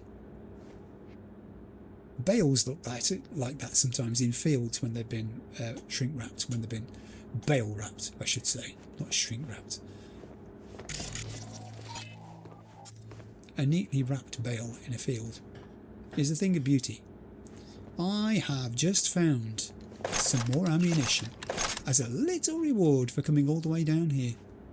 And a soldering iron and a shortwave transmitter, often found together in the same crate, it would have to be said. Those were those doors that I spotted, but they don't go anywhere, so I'm not going to worry about that. Let's take a car, shall we? Goodness knows we've done everything possible to get to this point. Free wheels. Well, thanks, Johnny. Oh, yeah? Oh, yeah. Oh, yeah. Reply to Ashley's message. Free wheels. Right. Okay. Now, under the steering wheel, jack in. Need to use your personal... Yes, use my personal. Got it. So I've got to now wipe the data from the car. Got it. Easy enough. Yeah. I can do that. I've replied to Ashley's message. Access the car's onboard computer and wipe its memory. Very well. Ready to roll or what? Not yet. Apparently I've Relax. got to... There it is. Jack in, wipe data logs, purge in process. I'm purging. I purged. Leave with the car. Ashley. Smooth as tune butter. Haven't alerted a soul. Gonna be a chill ride out of there unless you decide to... Up, crossing the finish line. I kindly ask that you do not. Oh, this'll be fun. I hope it is fun. I hope he's not warning me that, oh gosh, the camera's glitching here because it's this lattice work on the ceiling, I think, causing it to happen. Look. Oh, okay, stop. There's something showing up down here, but it says return to the car. Get in. There's something showing up down there. I don't know what it is. Maybe they won't suspect anything. Perhaps the shutters will open. Will they? Yes. Okay, that's good. Just don't drive quickly. Just drive at a steady pace, and all should be well. V, or we're burnt toast. There are barriers raised here. There's a barrier up. Okay. Seems to be going okay. Which way am I supposed to be going? It's not even showing me where I'm going. Around this corner? Is that right? Have I gone the wrong way? Good Lord, I've gone the wrong way. Where am I meant to be going? Game, help! Oh, this blooming lattice work on the roof. There's two dudes in there. Am I supposed to go... Where? Oh, crikey. How can you possibly lose your way? Oh, there it is.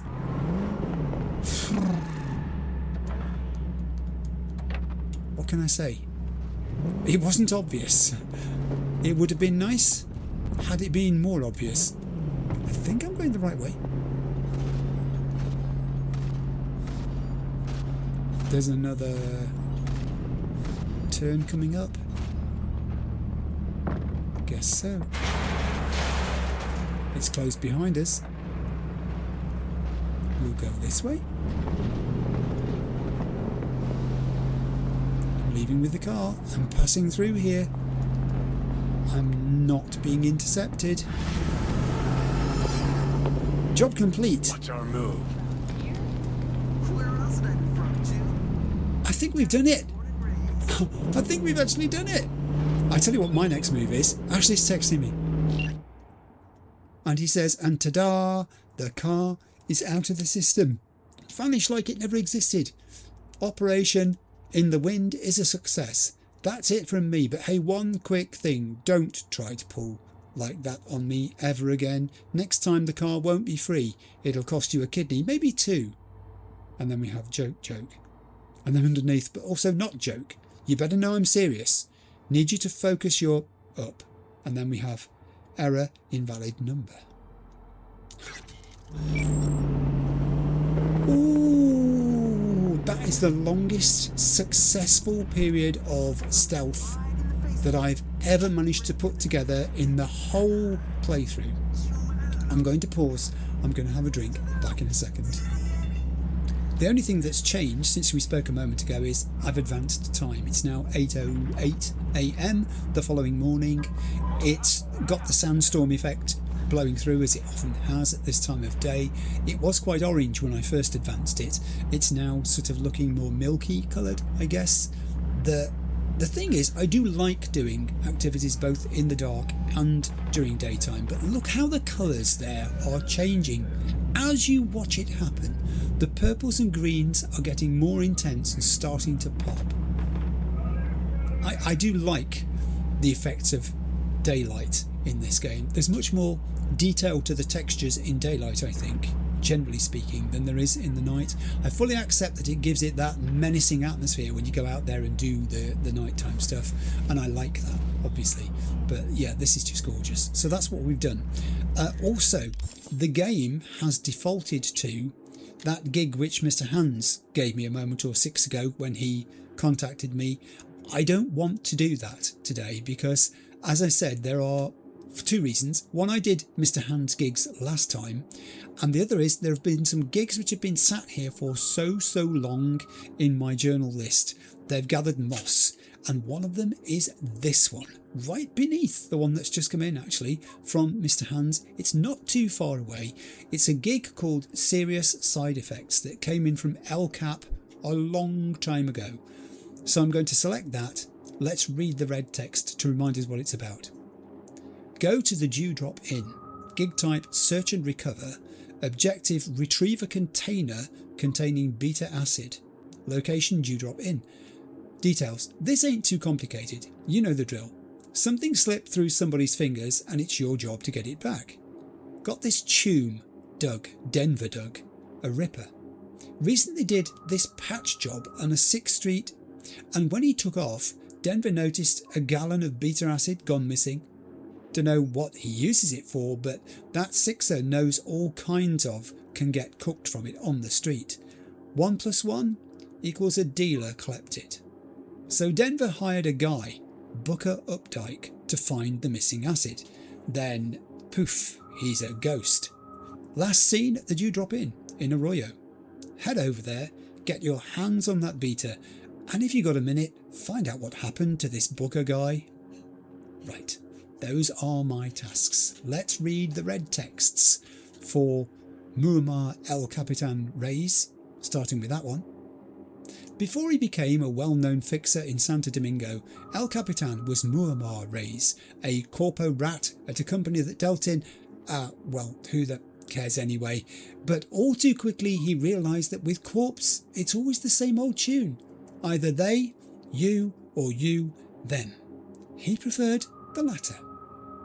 Often, those who escape poverty like to help out their less fortunate peers, like El Capitan. Well, kinda. He makes a fortune as the go-to fixer for half of Santo Domingo's working class, but hey, at least he makes sure they can still afford their rent too. Don't like his style? Find your own gigs. But when a gangoon decides they'd rather save a buck by breaking your legs instead of paying your cut, look around. Might just see El Capitan watching from his limo window with a smirk on his face.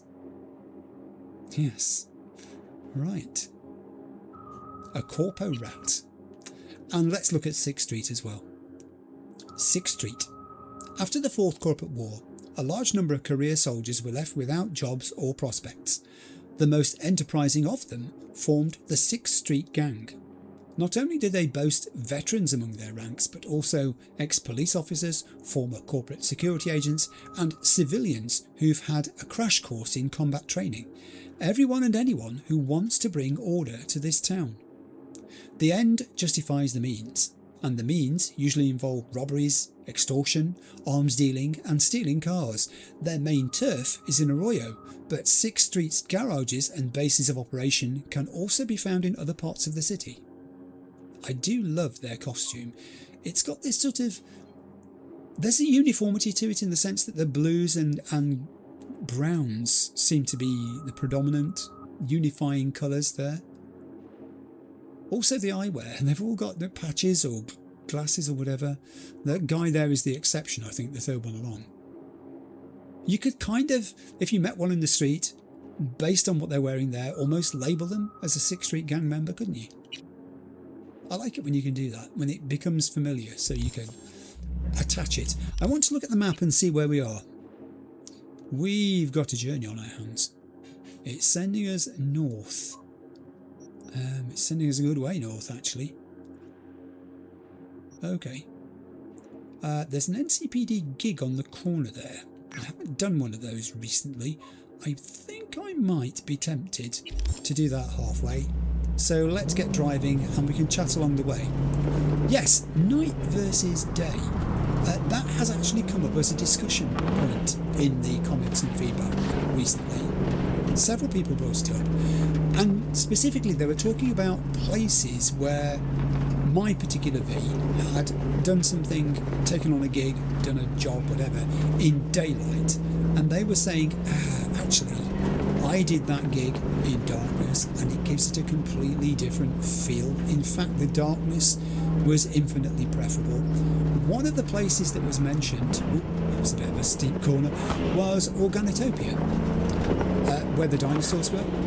And I can imagine that. Someone said you should really do that gig at night because there's a sort of spookiness to the place which daylight dispels. Daylight makes it feel slightly more safer and familiar, even though it's about dinosaurs in a sort of jungle type environment. But nighttime is really special. Another place that someone mentioned was the ritual where the Maelstromers got caught up in a misadventure. I think it's Bloody Ritual, the one I'm thinking of. Yeah, I think that's the one, where there's a body that sort of crawls out of a freezer type thing in the centre of a special set of symbols marked out on the floor. And they said if you do that gig at night, it really is creepy and spooky. So yeah, I mean, the thing about that is I get it. I definitely do intend next playthrough to make the use of light and dark a more prominent thing. I'm not going to literally set out to controvert and change for the sake of changing everything that I've done this for. Let me just read this message that's come in. I'll park up while I do it. Michael Maldonado, what do you want? Knew I could count on you, V. Trial's over, Eric's out, and our involvement remains a secret. Solve my problem. For good, I hope. That's a result. I can say for good. Wouldn't bet my eddies on that. Your boy's a trouble magnet. Take care. Or I can say next time you get hustle for a job, think long and hard if you really want to withhold crucial intel from hired killers. Most are less sympathetic than me. Yeah, both of those things are appropriate and he should really be told, the pair of them, so that they both have effect upon him. His son, I think he just doesn't understand him. He doesn't know him. He's got this rose-tinted view of him and it's not true. His son's been up to no good for a while, by the sounds of it, and probably will continue to be in the future.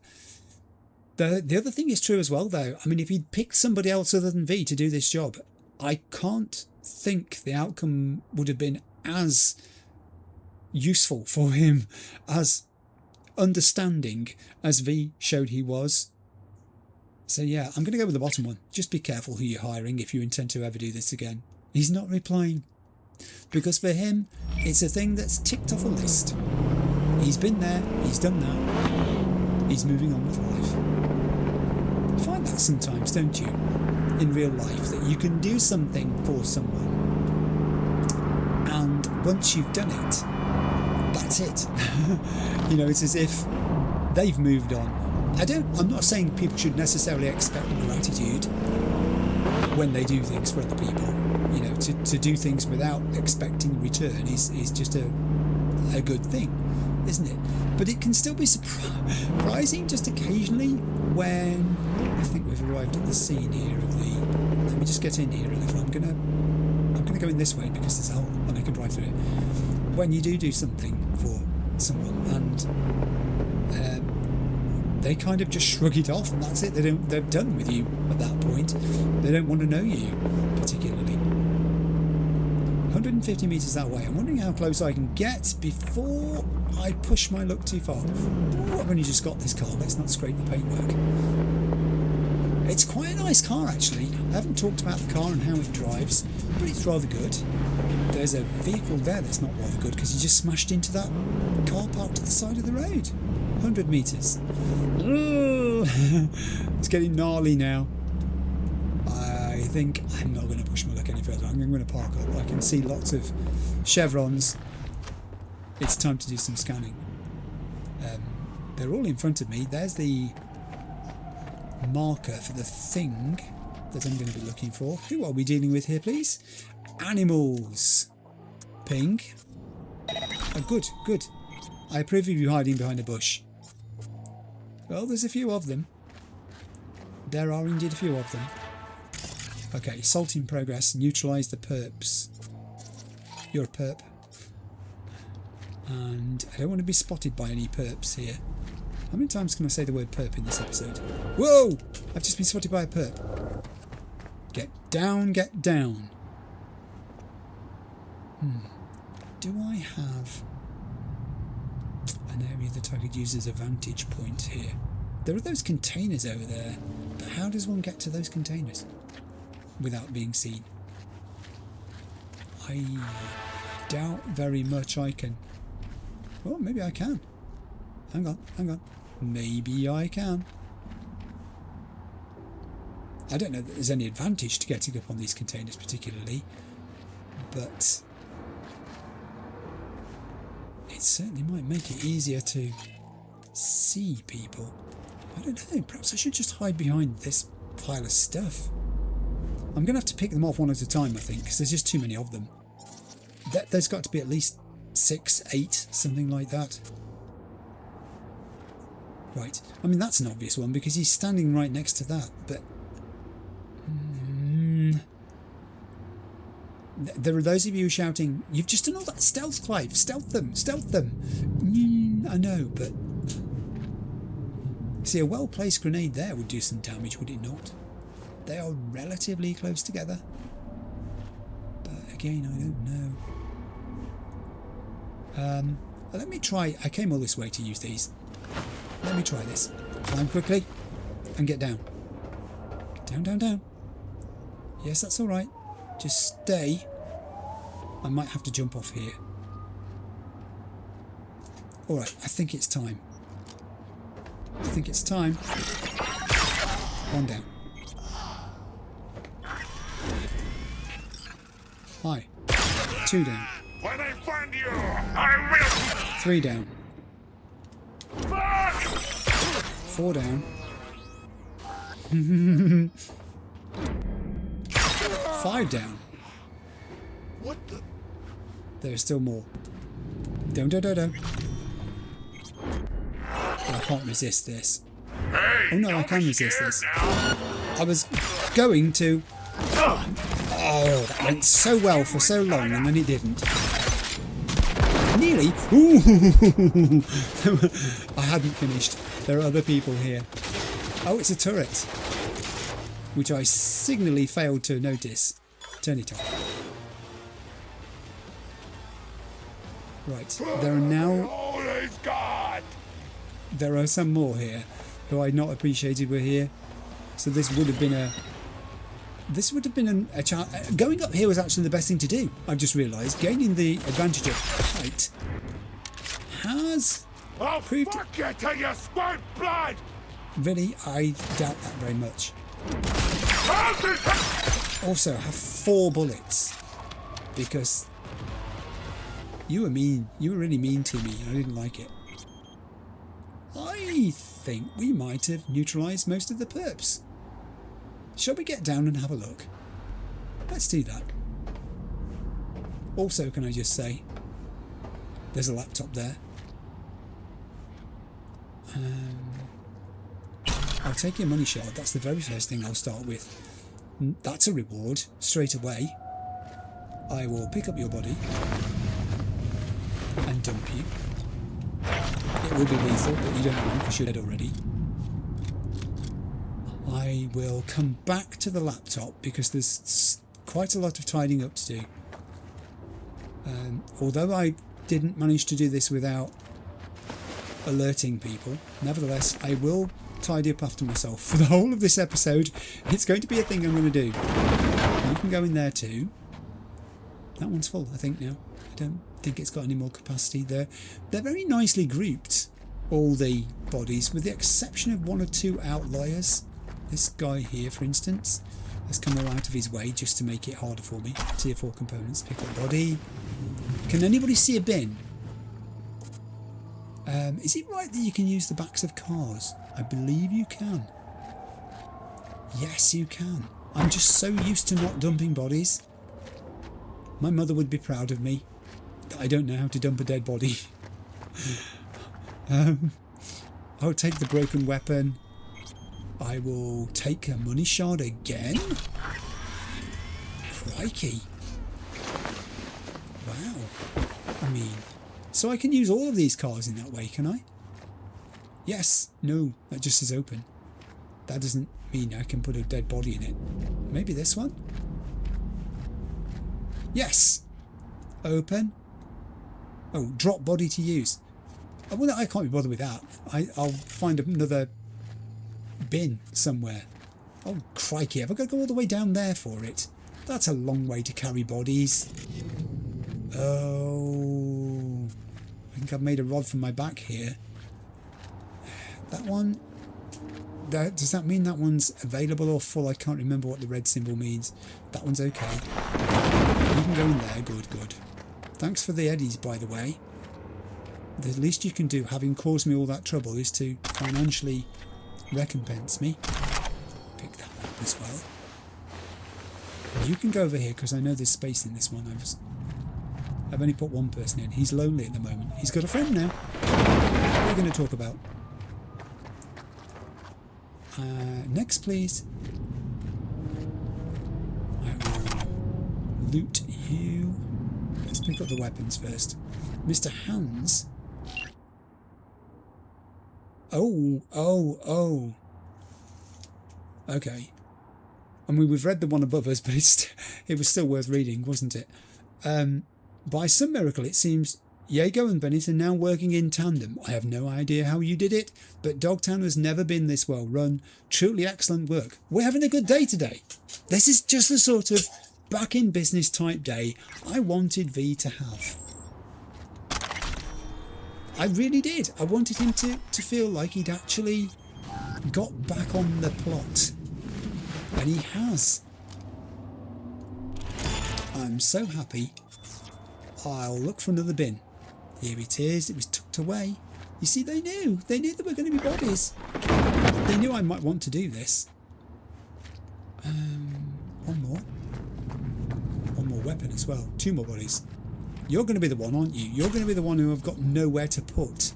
And I'm going to have to carry you all the way down to that bin that I saw at the bottom end. I'm not carrying you because you're too heavy. I might be alright, actually. Excuse me a second. This large bin can take another body. Good. Then I can go back to... this one, which is, I think, the last one. Pick you up. I've just got to find somewhere to put you now. It looks like I can put you in the back of this. No, I can't. I thought that symbol was on the van. This one's got capacity here. Let's try this one. There we go. Then I wonder how often they empty the bins around here. Fairly frequently, I would expect. I wonder how many times they find bodies in them. Fairly frequently, I would expect. A knife, Liberty, a baseball bat. Someone actually mentioned that in the comments, that V could make use of things like baseball bats and whatever as weapons. The thing is, for my current V, that's not his style of fighting. He's just not comfortable with the close proximity, non-ballistic version of fighting with enemies. He doesn't like fisticuffs. That's why actually using this kind of stealth approach here, where it can go wrong and you end up in a very close quarters fight, is very risky for him. I have got some eddies, which I'll take. I have a stamina booster, which I'll take. And more importantly, I've got an archive conversation. Archive conversation, Bud Vale and Billy Mesa. Bud. There's a lot of expletives in this, by the way. expletive. Bud, Choom, get down to the big lot and get your together. Any gonk decides to run instead of helping, and I swear to God I will shred him with my bare hands. Sending you back up. Just watch them out. I heard those voodoo are out hunting us down, picking us off one by one. You already there? Billy, waiting for you to finish, boss. Bud, don't wait, just move your... That happened in that place. The mall. Who wiped you that good? Was it those... Expletive. Who? Billy, I'll explain later. Boss, gotta sit down and talk it through. With a cool head. Yeah, I bet too. He's gonna want explanations. 9,962 eddies and a laptop. Oh, and something on the floor which I missed. A weapon. It's a burger. I have got so many weapons. And there was another bin at the top I could have used. Let's just have a quick look around the rest of this area before I go back to the laptop. Everybody remember where the laptop was? Nice little area they've made themselves here.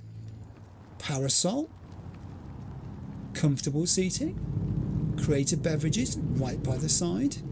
I think the beverages, they could be Molotovs. You're quite right, they could be. I'm just saying. Let's pretend they're beverages, shall we? I don't think there's anything else for us to find here. I think I'm going to go back to that laptop and see what's on it. I had to get out of my chair and go behind me for a moment there to turn on my PlayStation light strip, because I looked in the monitor to the right of me that has OBS running on it so I can check what's going on with the recording, and I noticed it wasn't on. And now I'm beginning to wonder whether I turned it on at the start of the episode or not even. I normally go through a little routine where I put on the various lights in the room, of which there are lots, in a sort of sequence so that I don't miss anything out, but I have been having a bit of bother with the cable for that light. It's only a low voltage 5-volt light, it's an LED strip essentially, but I wonder whether I need to swap it out.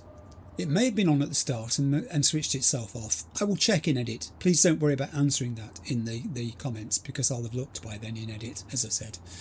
Yeah, but I had to do that because it was perplexing me. Now, something else to perplex me are the messages on this laptop. Save my life sounds familiar. It's the Mongol Techno Shaman. We've read that. Need someone to watch your back sounds familiar too, but this one we will read because this is the animals advertising their wares. Very appropriate given what we've just done. Danger prowls Night City. Got a stalker on your tail? Hired iron out for your blood? Some freak giving you crooked looks and bad vibes? Or maybe you're just looking to pad your personal security? The animals got your back. Survival of the fittest. It's the only law that matters in Night City. You hire us, we show your enemies just what that means. We'll protect you, your home, your workplace, your property. We're even happy to knock on a few doors if necessary.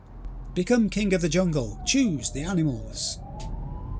I bet they get a lot of business from adverts like that.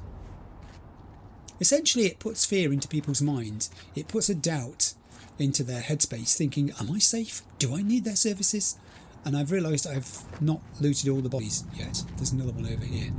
So I'll take that. Where's you gone away? I will pick up the body and find the nearest bin with capacity, which I think is this one here. Yes. Gone.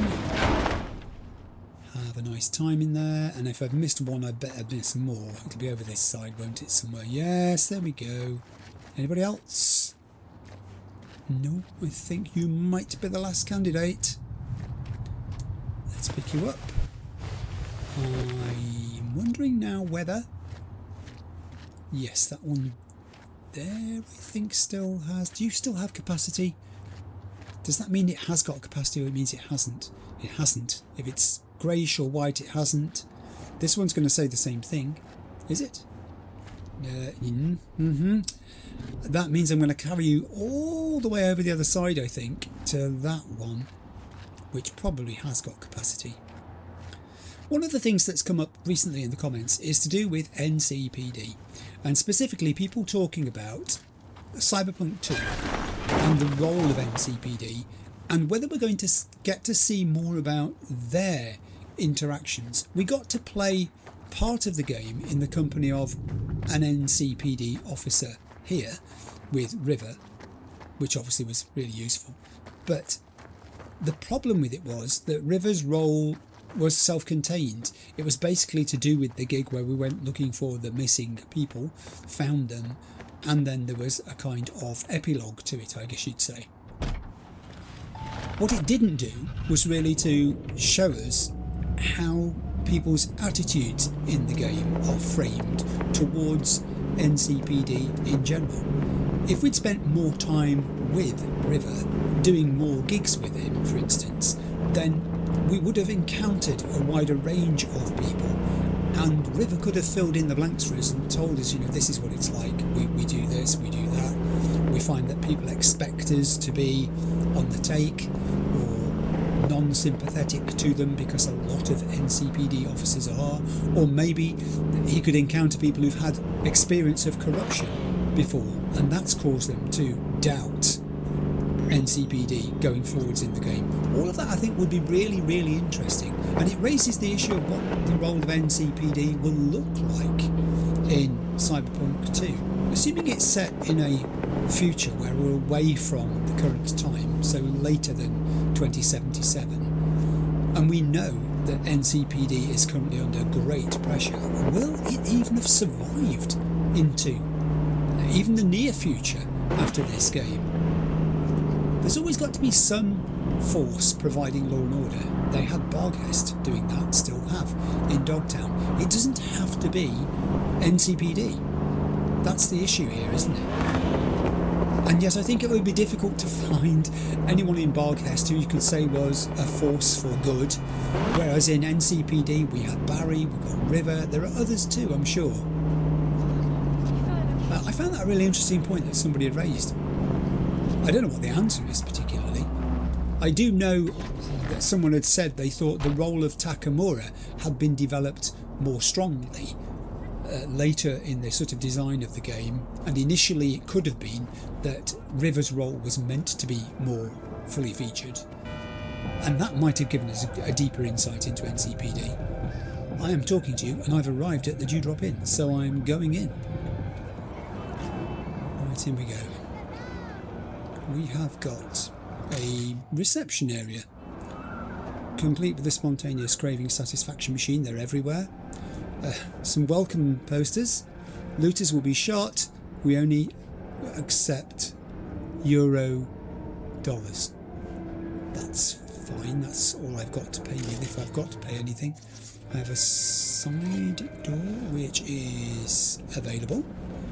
It's a bathroom. Well, it's a toilet. It's a restroom. Call it what you will. No shard. I like finding shards in places like this, but you don't find many of them in restrooms, I've noticed, in the game. Very rarely do you find a shard in a restroom, bathroom, toilet, call it what you will. I mean, there's a pack of cards here, which I can see, but there are readables. Get my drift here? Apparently it's okay to have newspapers in here, but I haven't found any shards recently. So, there's the door at the far end.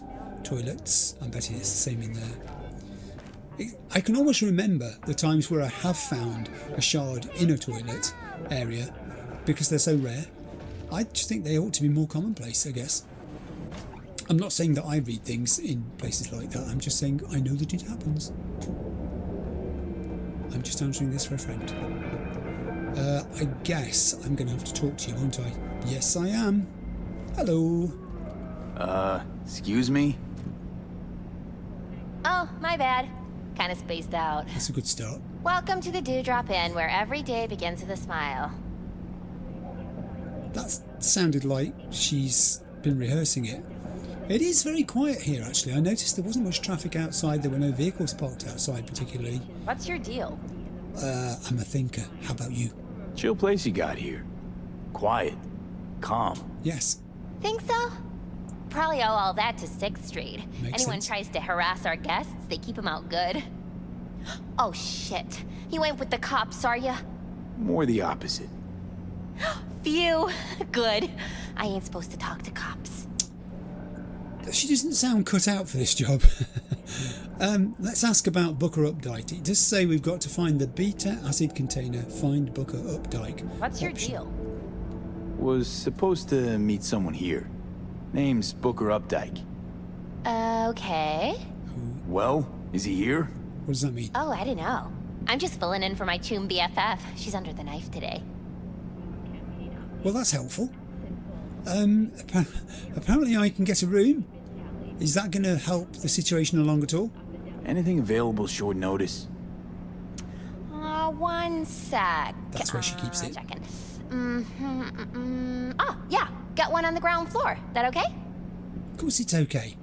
Let me think on it. No, of course it's okay. I think I need to rent a room here because it's part of the investigation, I'm guessing. I'll take it. 50 eddies. I'll get them back. Nova. Room's number 106. Oh, but hold on. I gotta read you this. Dewdrop Inn cannot be held liable for damages to personal effects and guest well-being. We reserve the right to deny service by force if necessary. Please enjoy your stay. Thanks. Like I never left home. It's the effusive wave of the arm. Please enjoy your stay at the end of it. Really good. Apparently we're finished. And I now have a room. 106, 106. What's your deal? Well, this is a corridor. That's 102.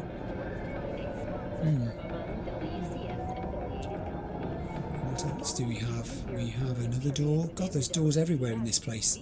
That one's locked. That's an access point, but I've done 2 of those already. I might leave that one because I'm in the middle of doing something here.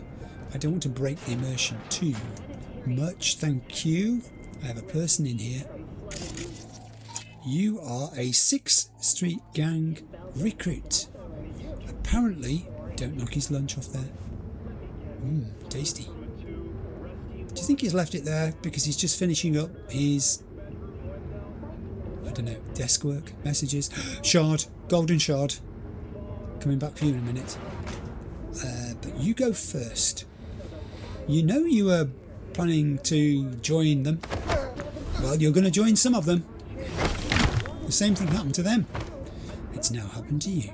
I'll take that. Oh, I've created a body. Oh man, I've got to get rid of the body. Darn. Sorry, excuse me stepping over you like that. Guest access token. Does that mean I can now open doors in here? Jack into this. Let's use it. 3 messages. We have a deal. From Keenan Voight to Rodrigo Ayuzuko. Done. 5% is yours. We'll bring in the equipment tomorrow night. Don't forget to tell your cleaning staff to keep their mouths shut. We'll be here a month or 2 because it's no good to stay at any one place too long anyway. When we're done, you renovate the room. It's like we were never here. I'll even leave you a 5-star glowing review as a little bonus. And then we have conditions from Rodrigo Ayazuko to Keenan Voight. Okay, we'll do it like this. You can use room 203 upstairs. Take the equipment in there. The previous guest lived like a rabid hog in there, so I can't rent it in its current condition anyway.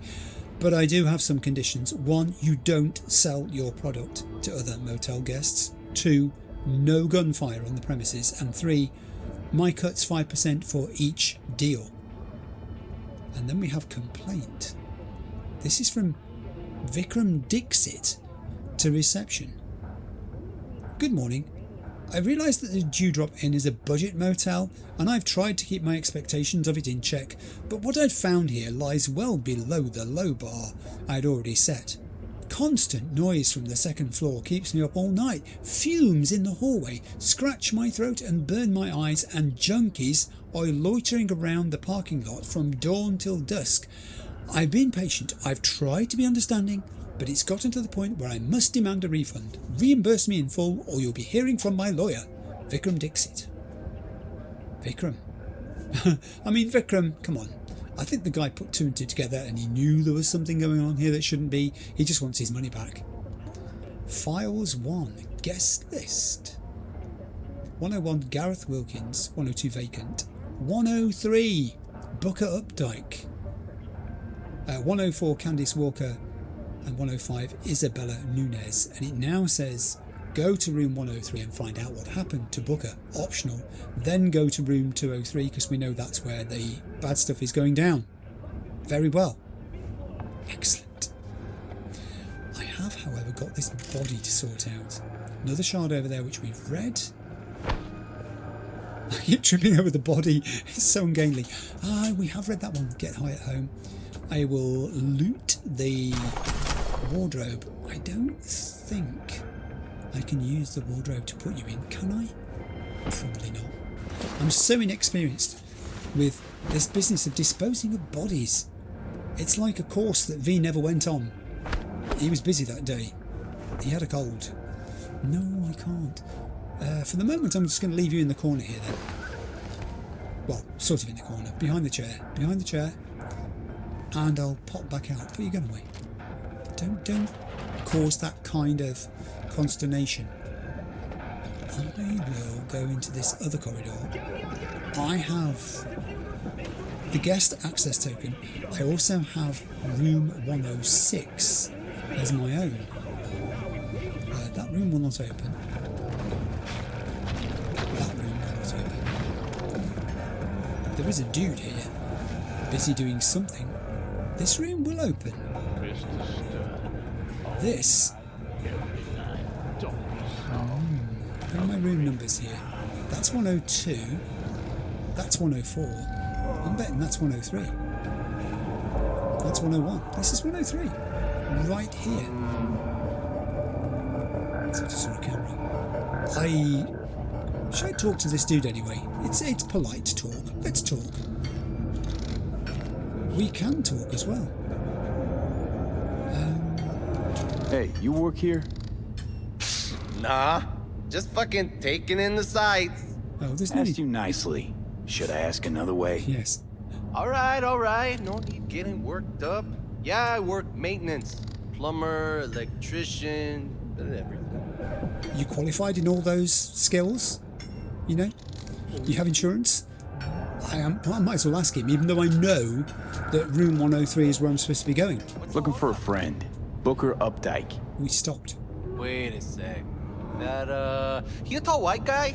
Kinda keeps to himself, yeah? I don't know. Could be. Haven't seen each other in a while.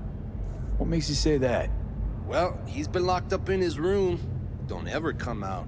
Not even for coffee in the AM. But hey, customer is king, right? He wants peace and quiet. We give it to him. No questions. All right. Oh, you can open his room for me, but then I can open his room if it's 103. I'll get him to do it. Open up his room for me. Yo, I just said privacy's kinda our thing here. You'll come out if he wants to come out, okay? I can bribe him, I can threaten him, or I can tell him don't bother because I can open it myself. I'm going to say don't bother. I think I can open it myself. Let me just go and check. I don't want to do this and then discover I can't. Yes, I can. Don't let me get in your way. Hey, you have an attitude problem. Do you know that? Right. Okay, see ya. Yeah, you carry on breaking that machine. I'll go over here and open room 103. It looks like I can also go in some of the other rooms too. Tech ability. 103 is open. Johnny? Not a looker. Might even be worse than your place. Actually, I think it's worse than Crest Street. I don't know, at least this one's got wallpaper of sorts and a fan that kind of goes round. What else does it have here? Refreshment on the table. Very interesting collection of stickery graphics on the thing. Oh, got a body. That's Booker Updike. I'm going to say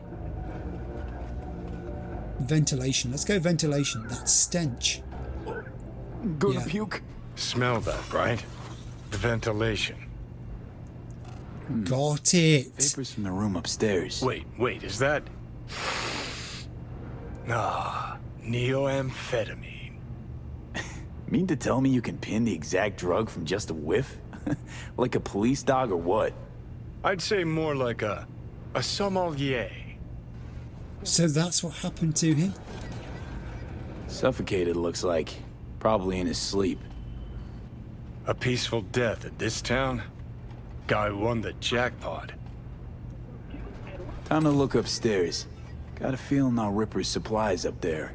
Somewhere close to a vent. Yes. Yes. So we've solved two things. We've found Booker Updike, but more than that, we now know that the place that's doing whatever it's doing it shouldn't be is going to be upstairs. It is 203 then. Ventilation. There is the duct going into the ceiling. Aha. Go to room 203. I shall, but I'm downstairs at the moment and there are other rooms and I think I've got access to them. This one was green when I went close to it a moment ago. It is. Oh, there are people in the rooms. Invite you here? Fuck off! No, what's going on?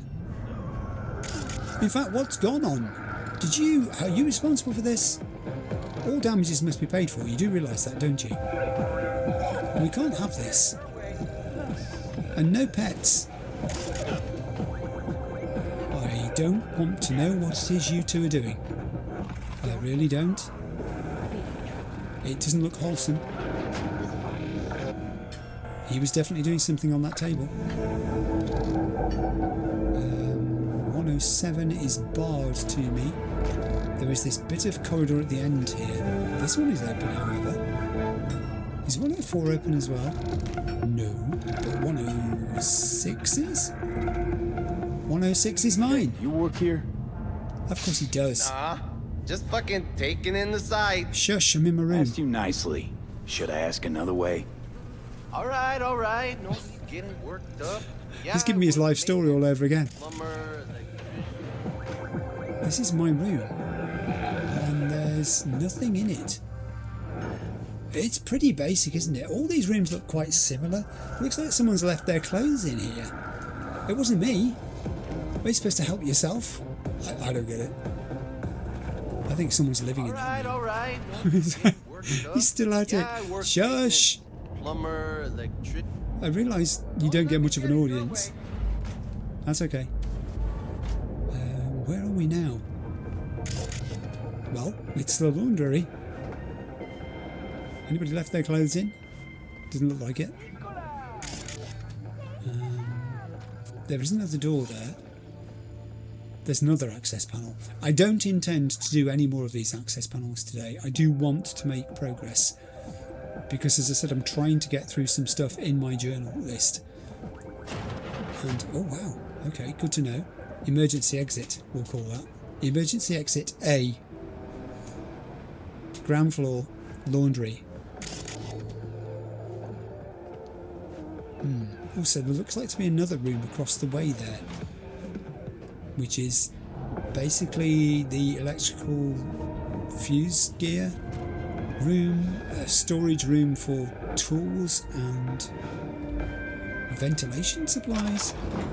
I will take the health equipment, health boosters and whatever's already worth having.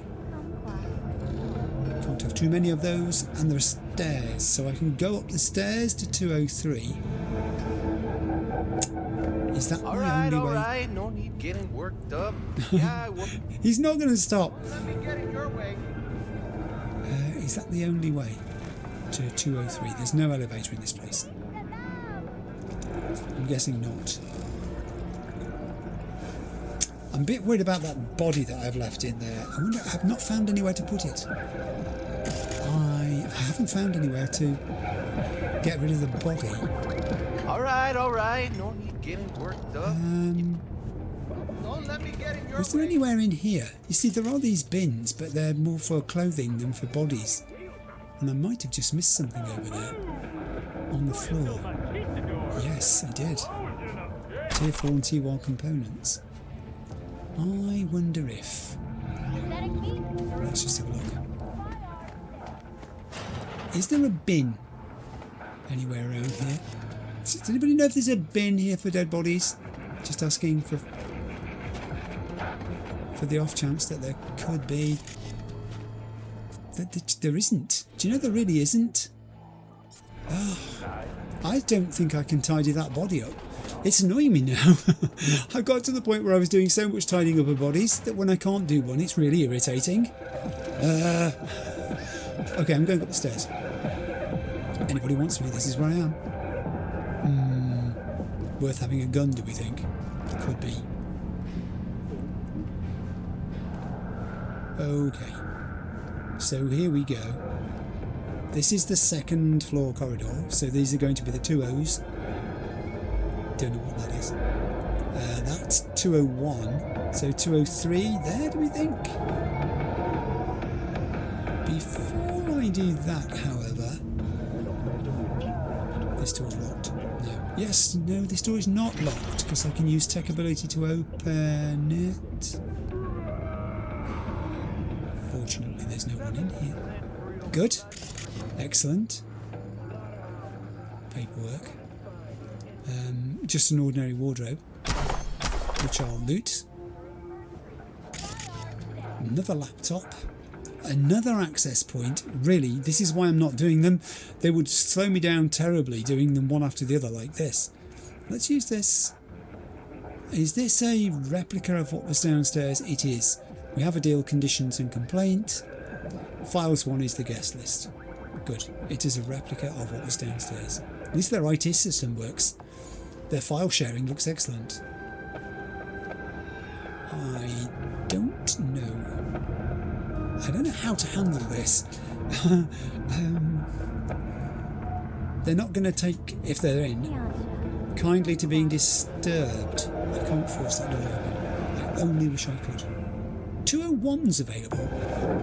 I wonder if I can listen through the walls. All right. No need getting worked up. Oh, shush. Yeah, I work maintenance. Apparently I can listen through the floors. Don't know that I can get into 201. That's a shame. I wonder if I can get into 205. Because that would be the alternative. There are other stairs at the far end. Okay. That's going to be locked as well.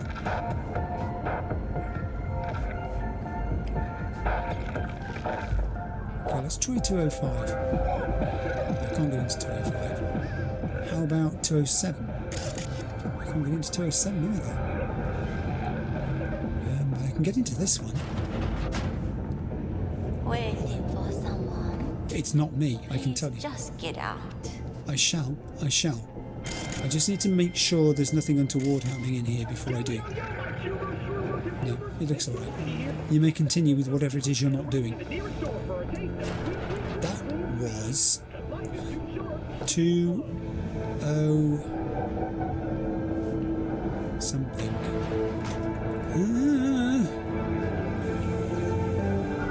How about this one? Can I go in here as well? I can. Still got an hour in here, don't we? Do not fucking disturb. Sorry, did I disturb you? What are you doing? Honestly, this place, it's like the no-tell motel. You just don't ask. When you open the door, you're never quite sure what you're going to see.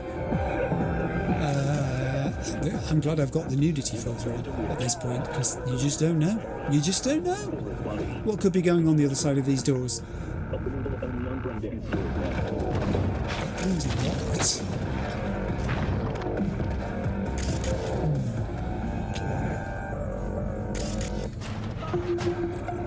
Hey, dude. Oh, I've got a teal line now sending me outside. You okay? He's doing a brain dance. At least I hope he is, because if he does that without that headset on, something's very wrong.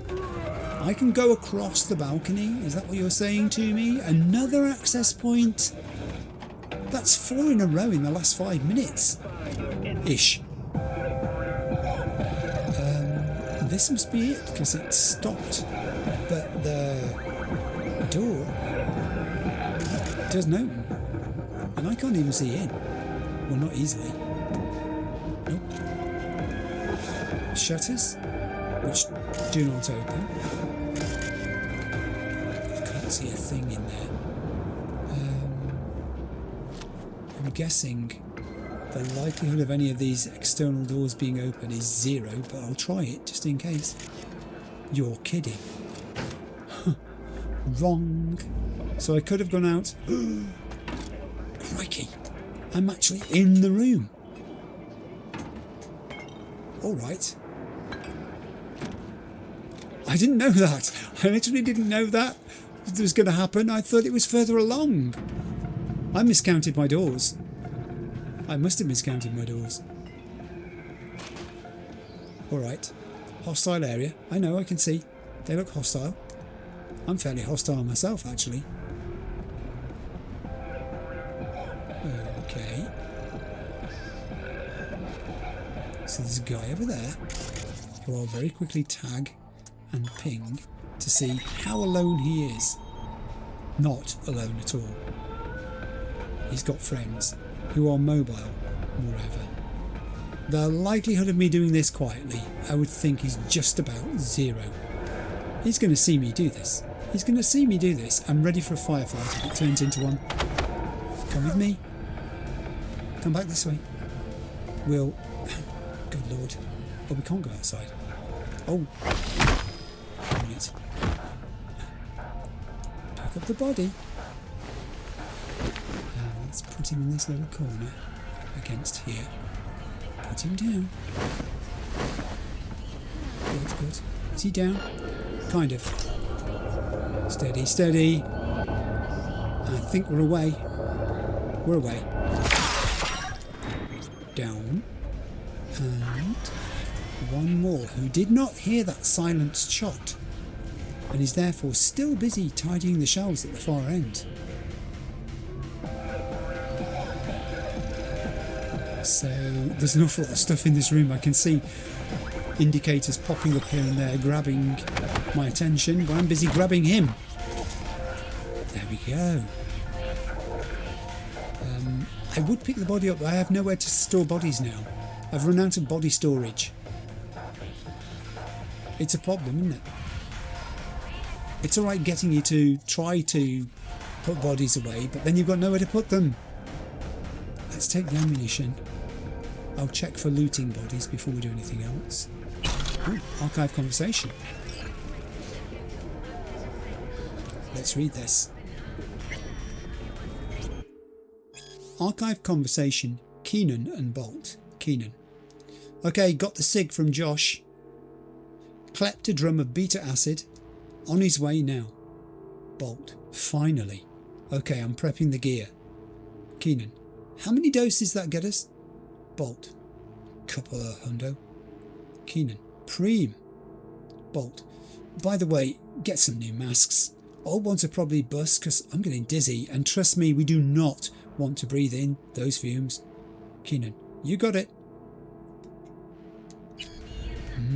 We know what those fumes can do. We know what they did. Misadventure. That, I think, has got to be the box that contains the thing. Indeed it does. Before I open it, however, I'll just have a quick scan around the room. Cleaning machine. Things that can go boom. A refrigerator. But I can't put bodies in it. Not that sort of refrigerator. Various explodables, actually, not just that one.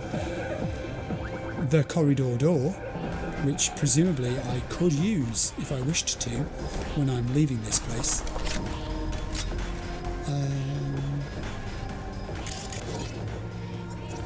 So we got some decent weaponry on the table. A zoo, is that? A coffee machine, because, you know, even in the midst of all this, you've got to have coffee machines, and there's awful evidence around here of things being produced, shall we say. I mean, these shelves over here as well, by the looks of it. Yeah. Okay. We have the evidence we need. We know what's going on here. Let's loot the box. Ballistic vest. Wow. Decent eddies. That sent me just over the 3.5 million eddy mark. Thank you so much. Get out of the motel. That sounds ominous. Like it's going to be hard to get out of the motel. I think I should check out this laptop before I disappear. Same messages. It is as well. They're same messages. Oh no, that one's different. Hey, got the beta acid, but the Ripper slapped a tail on us. Be there in an hour. Meet at the back entrance and make sure coast's clear. That one we have read. Okay. Let's open the corridor door. Too many doors. And leave. I don't know why I'm looking so concerned. We could take this door and go out the fire exit. Why not? All it said was leave the motel. Now I've got to deposit the beta acid in a drop point. You mean I've got to drive this stuff somewhere? How far is it? 225 metres? I'm not walking through the streets with this stuff. I could get arrested by the NCPD over there. Put your gun away. I need an unobtrusive vehicle. Where are you, unobtrusive vehicle? There you are. This is what we need. Hello, my little friend. I paused there to go into the journal because obviously I've got to look at what we're going to do next after we finish this gig at some point. And I've also looked on the map, and that's the thing that's actually thrown a bit of an extra spice into today's pie. I am going to finish on a particular gig that I've spotted in the journal list. That's for the end of the episode, but in the meantime, we'll do this and then we're headed off somewhere else. Get into the car. Always a pleasure, can I just say, my, to get into your capacious interior. There's so much to notice about the my. It's a miracle you don't see more people driving them. It's an aspirational vehicle to me. Also, it's very useful if you're carrying beta acid to a drop point and don't want to attract attention, especially if you drive slowly, which is what I'm doing now. Something I meant to ask you about regarding different vehicles and their damage criteria. Is something like the My more susceptible to damage than a Ragnar? In other words, is it written off more quickly? Is it damaged to the point where it won't drive faster than something that's built like a tank and has lots of horses under the bonnet, like a Ragnar or one of the other bigger sports cars even? I'm going to park here. No, I'm not. I'm going to park further down because I know it's all right. It's so insecure, this car, honestly. It's been like this for a little while now. I think it's had a bad experience in the past. Right. Are you listening? You stay here. Daddy's got to run a little errand. I'm going over there to that drop point. I'll be able to see you all the time. You'll be able to see me. Okay? I'm going now. Yes, I can see you. No, I'm not going to be long. Yes, Daddy loves you. Goodness me. Deposit, not sell. We've done that. Answer that phone. Sophie, the Hi. beta acid's secure. Padrissimo. Thanks. And I'm putting you down for 10 bonus points for solving the mystery of Booker's fate. Yes. Clean work, V. Contract's closed. Gratitude's on the way. Tell me about this gratitude. 7,500 eddies. We are well past the 3.5 million eddies mark now, and here I am. You see, I told you I wasn't going to be long, didn't I? I know. Honestly, you do get yourself worked up. Got to be a big grown-up now, my. Where are we headed? Not Hanako at Embers. The thing that I looked at on the map, and I'm now going to have to find again because we've just moved a bit, is this side job marker. We don't know what it is, but I do like doing the side jobs because they're all varied and they all add greatly to the experience of playing the game. Let's go and see what it is. It also gives me an excuse to drive the My. I'm getting used to the My a little bit. Initially when I first got it, I wasn't sure. It felt a little bit golf karty, but now it's like you have to get used with your left thumb to the turning characteristics of the particular vehicle. If you try and turn this vehicle like you do one of the larger, heavier ones, it doesn't work. You've got to think what it is you're driving and then remind yourself how it is you drive that car. I love that about this game. The fact that you have to moderate your experience of driving each time. I just realised it's there. I thought I'd got to go around the corner. I've got to do no such thing. Great horn, by the way, can I just say? That was really good. Now you be good and stay there. I'll be back soon. Lock the doors. Well, the doors are locked. I know. You're a car. Well, I'll be damned. I know you. Saw you back at the Aldecaldo camp. They call you V, right? The one and only. That's me.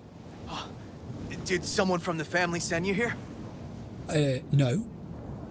I've come here alone. Why do I get the feeling something isn't right from your demeanour? You seem nervous. Now, why do I get the feeling something's wrong? What have you gotten yourselves into?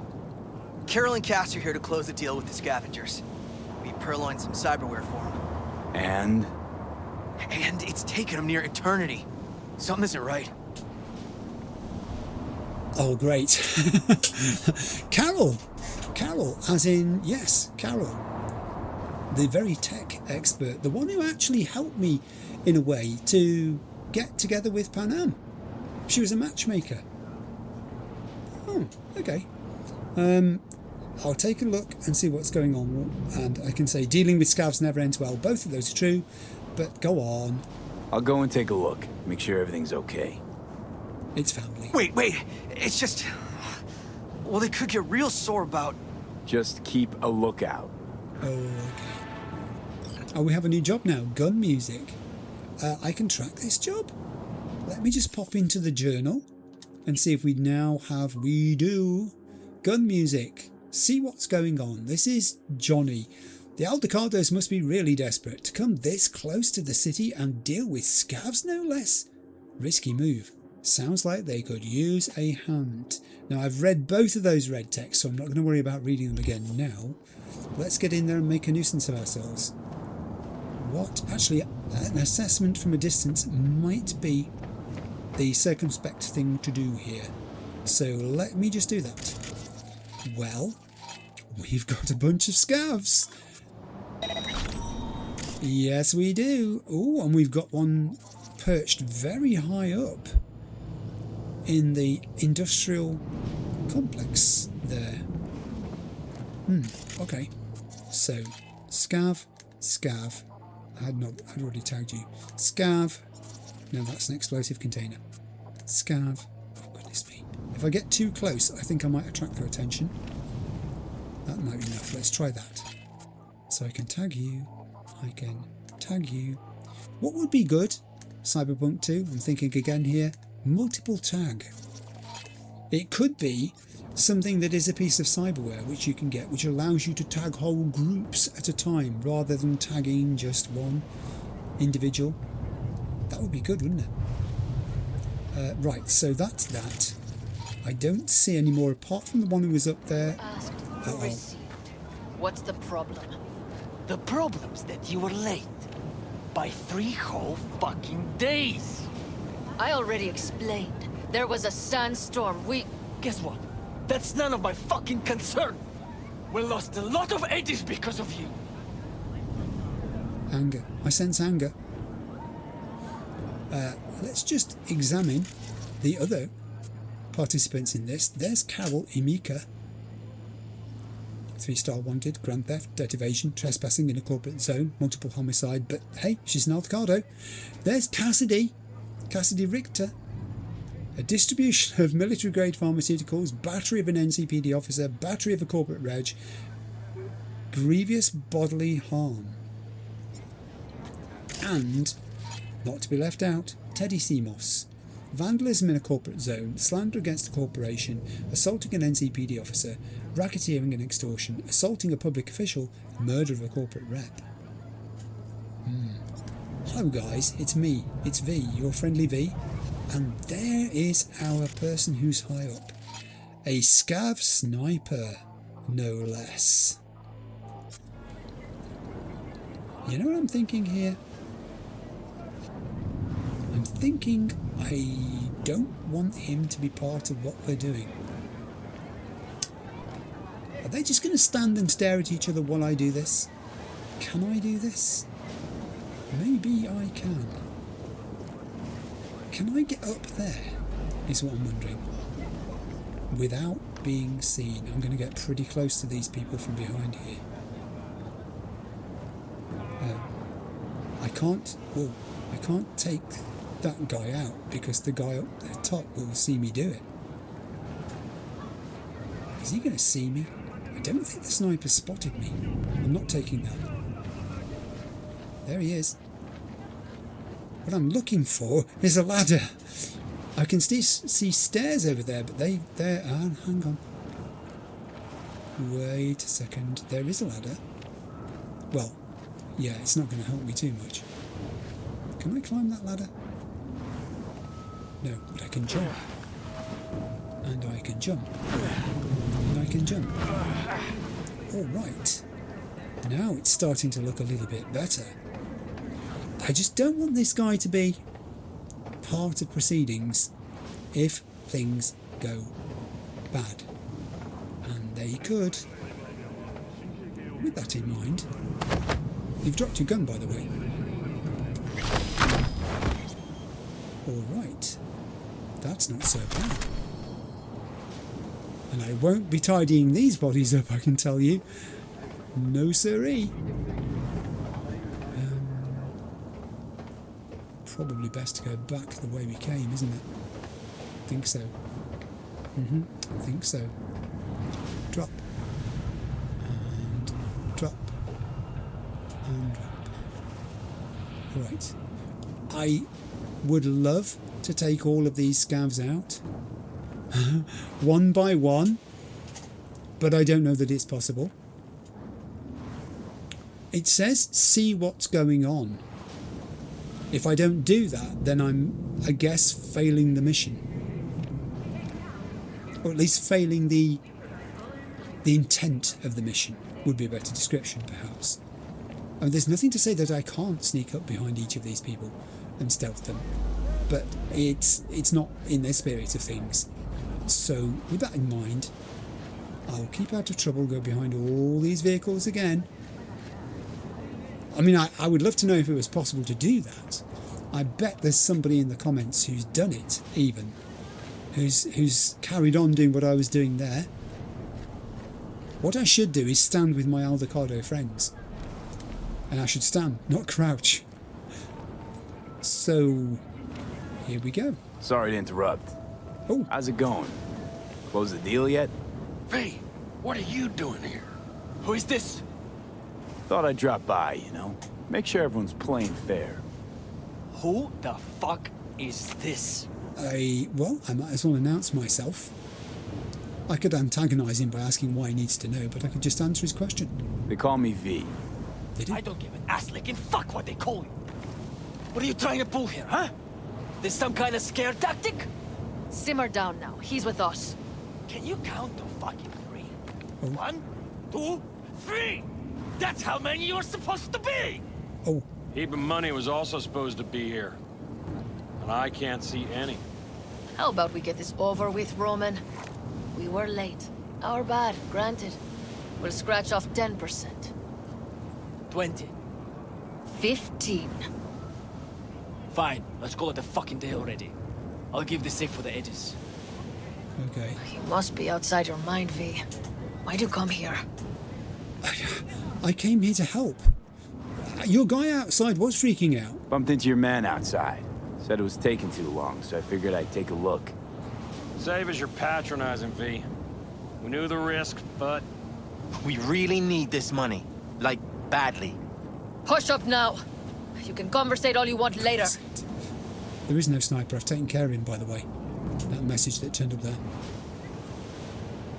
Okay, we have a deal? Funny. Didn't like your ugly skin plate from the get-go. Now I know why. Who, me? You're the one who flushed us out in Watson. Sandra Dorset. Thought we'd forget, huh? We're done here. Oh. That's nothing to do with these people. Now. That had nothing to do with the Aldecaldos. Said you were all together, yeah? Am I Oh, right? no. Or did I fucking hear wrong? What did I do? Okay, but... Oh no. We're done. Fuck 'em up! Good lord. I've started something but completely by accident. Talk about the road to you-know-where being paved. I came in here to try to help. I mean, I'm helping. Keep out of the way, you'll get shot. Trust me, I know what I'm talking about. You and your big city talk. I'm so sorry. Oh, now she's really annoyed with me. I've got to talk to Carol. Carol, I thought we were chums.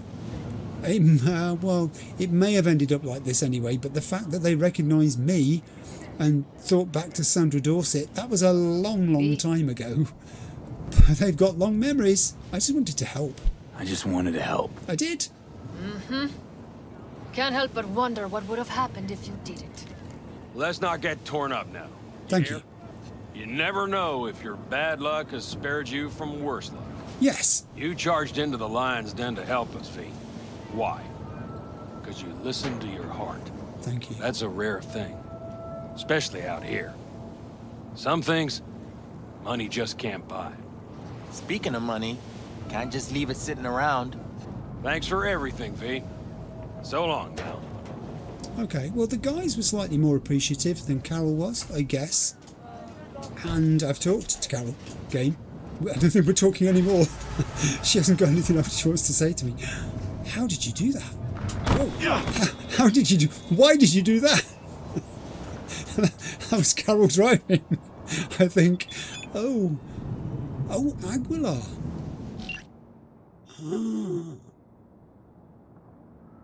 Oh, good Lord.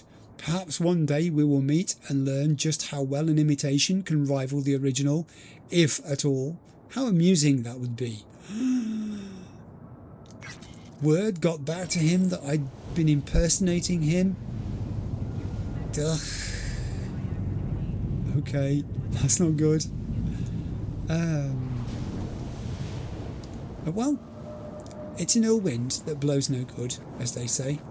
So, with that in mind, I'll loot what's left of these bodies. Do we have bins at all? Are there any bins? I'm not seeing any bins, I've got to say. I think this might be, as I said, yeah, this is not one of those occasions where we're going to tidy up completely after ourselves.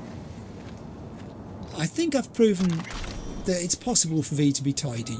He was very tidy in the first half of this episode. So, ooh, I've got a floating gun. So he's made his point there. And I don't have to go climbing up to the sniper because I took the sniper out. You see, I don't think they were playing fair at all there. That sniper was hidden. I'm not entirely sure the Aldecados knew the sniper was there. Also, he said there were only supposed to be 3 of you, but there were an awful lot more of them than 3. So how does that work out? How is that equitable? This I do not see. I think we did the right thing, got to be honest. The guy who was at the gate, of course, is no longer at the gate now. No, he's not. So that's that. Perhaps they picked him up on the way out. That's my headcanon for that one. I will now get back in this. I'm not meeting Hanako at Embers. What I'm going to do next is this. I've been into the journal and deselected Meet Hanako at Embers because that's obviously not happening, and having it appear on the map is just a distraction, so I've turned that off. I've gone back into the map itself because earlier I said I'd been looking at the map as well as the journal in putting together things that I wanted to comprise the rest of this episode. There were 2 things on the map that I found. One of them we'd done, the other one we're about to do, and it's over here. It's this search and recover gig which I've now marked. It says a client wants you to find something here. The thing is, many of these teal boxes don't have labels on them like this, and they simply say undiscovered. Most of them, it seems to me, are like that. Very much like this one here though, I think when we get closer to it, we'll probably find out more. We may get a phone call that will help us to decide what it is that we've got to do when approaching this situation. Let's jump back into the My, and off we go. Now, we're not going to be out late. I know it's sort of 4:38 PM and you don't like being out in the dark, but it's summer and it doesn't go dark that early, so you'll be okay. We'll be home in plenty of time, all right?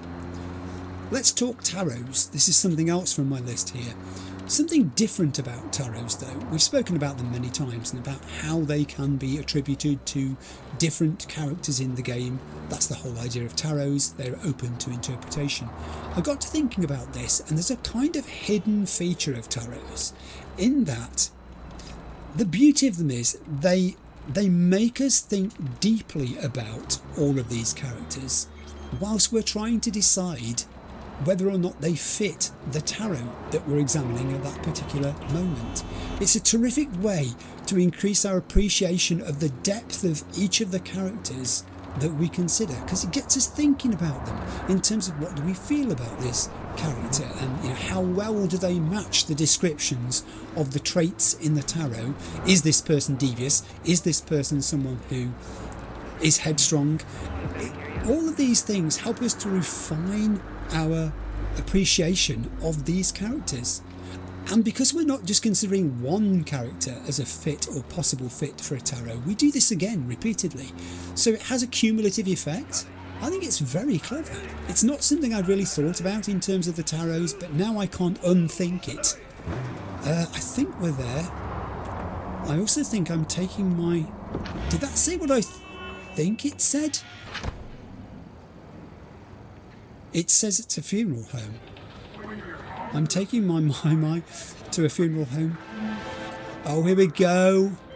Got a client who needs to get a certain shard. Padre. Problem is, the shard's in the skull of a courier who's currently stretched out on a crematorium slab. Details are attached. I had a horrible feeling you were going to say that. Oh, here we go. Gig type, search and recover. Objective, shard with a demon program. Location, La Katrina Crematorium, intersection of Fallanthrope and Plover Street. Details. I'd like you to commit a minor transgression against God and his people, disturbing the dead from their eternal rest. Deceased name is Jim Greer. He smuggled unstable shards by slotting them inside his head. Sadly, during his last transit, things went sideways. The demon got out of its cage and barbecued his brain. Jim Greer ended up in La Katrina Funeral Home along with my client's shard. Go to La Katrina, find Greer's body, get that shard before it's burnt to cinders.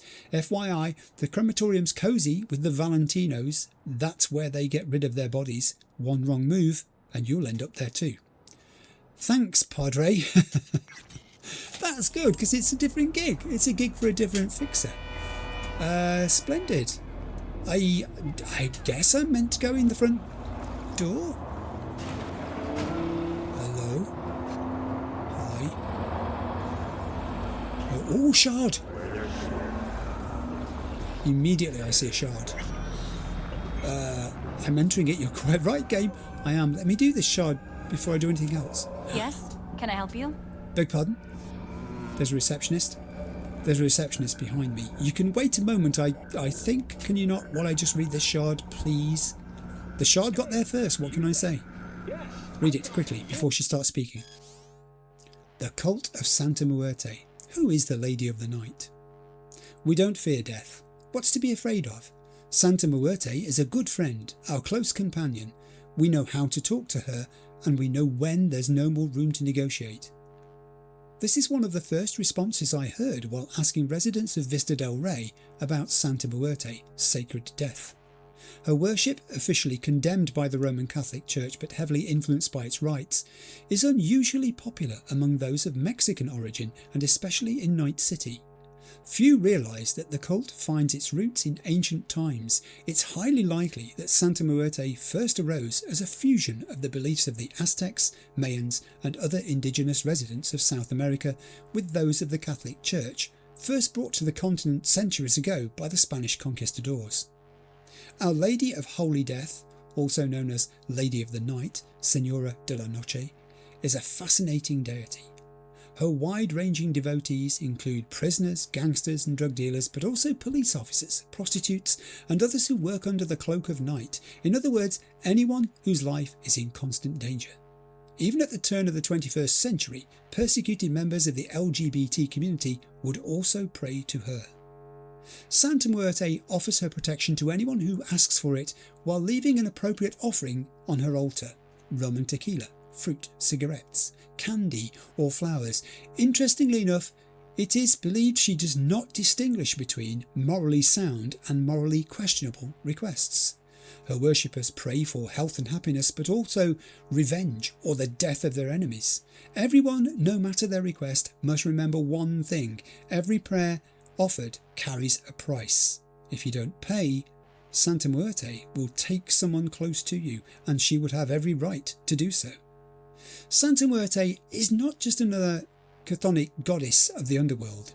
She is the saint of the rejected, the excommunicated, of those who feel somehow unfit to ask God directly to intervene. It should come as no surprise then that so many Night City residents consider her their patron. That's an interesting thing to find in this location, and highly appropriate, can I just say. I fear I may be intruding upon a very quiet place. We do have, however, quickly tag, a Valentino Gangoon. I'll go and talk to this receptionist, as she seemed to want to talk to me. The top one. Have you got any special offers? I can't resist it. How's it going? Hey, you got any special offers? Depends. You want to cremate somebody? Or make a purchase for yourself? Don't you think it's a little too soon for me? Always better to be insured. If you pay now, you can get a 50% discount with our latest cremation salvation package.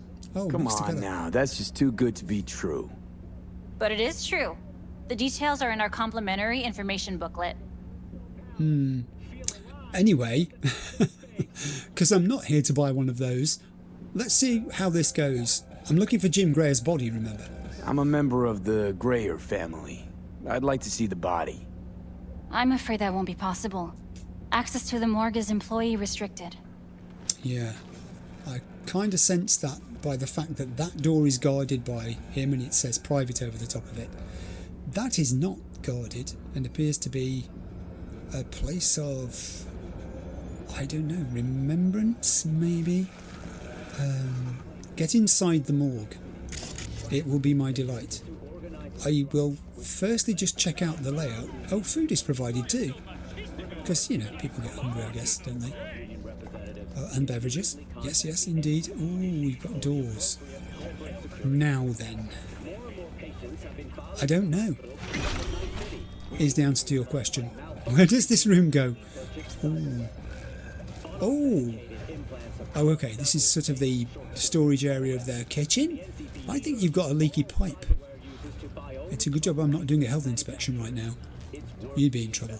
Take that, take that, take the ammunition, because heavy ammo again. Quite often in these boxes it seems to be that. I'd love to know the distribution of ammo when you collect it from these boxes and how even it is. It could simply be that the ones you don't want kind of register more often in your mind than the ones that you do want. There's a shard there, but we've read it. Darn. Darn you, shard. Your god, your Kiroshi, yes. I remember it well. Am I allowed in here? There doesn't seem to be any reason why I shouldn't be. Alberto was an exceptional man. I already do. Exceptional. In hard times, he was stoic and humble. Right. How rude! In good times, his smile lit up the world. Today, we say our goodbyes. But we say them lightly, for we know we will meet again. In the house of our Lord. I'm guessing that's Alberto, up there in that holographic representation to which this lady is crying. She's most upset. I feel like I'm intruding here. This is Isla Hayes. Are we looking at relatives and friends here? Let's just have a look. This is Lottie Gibbs. This guy who's eyeing me up and saying, "What are you doing here?" is Austin Marshall. Bolanil, is that, King? I beg your pardon if I've mispronounced her name. It wouldn't be the first time, let's be honest. No, I think we're just looking at a bunch of randoms here. I mean, they are wondering, looking at me, Hannah Darmy is sending, I don't know you. Did you know him? What are you doing here? I think I better go. There is a doorway there, but that is also guarded. Yeah, I'm attracting attention here. I don't want the attention of the Valentino thug, so on that basis, I will leave. I didn't even notice that you were a Valentino as well. You disguised yourself extremely well. I think I'm going to go outside and have a look around and see if there's another way in, because I can't go that way. I always go left. Perhaps I should have gone right. I'm going to go right. Let's go right. Well, I mean, left as you come out of the door, but right as you look at the building is what I meant. Before somebody says, you went right. No, I know. Yes. Ah ha ha, here we go. Yes. There's a garage open at the back. Get inside the morgue. So any more entrances we don't know about? Because you don't ever know. There could be. Yes, there is.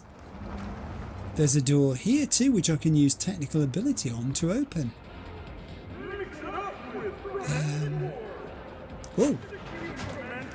You scared me to death. Don't do that again. But you did actually do me the favour of showing me that a Valentino just walked past there, so I'm not going to go that way. I'm going to go in through this garage because I think I've got more control this way. Let's do this. Are you ready?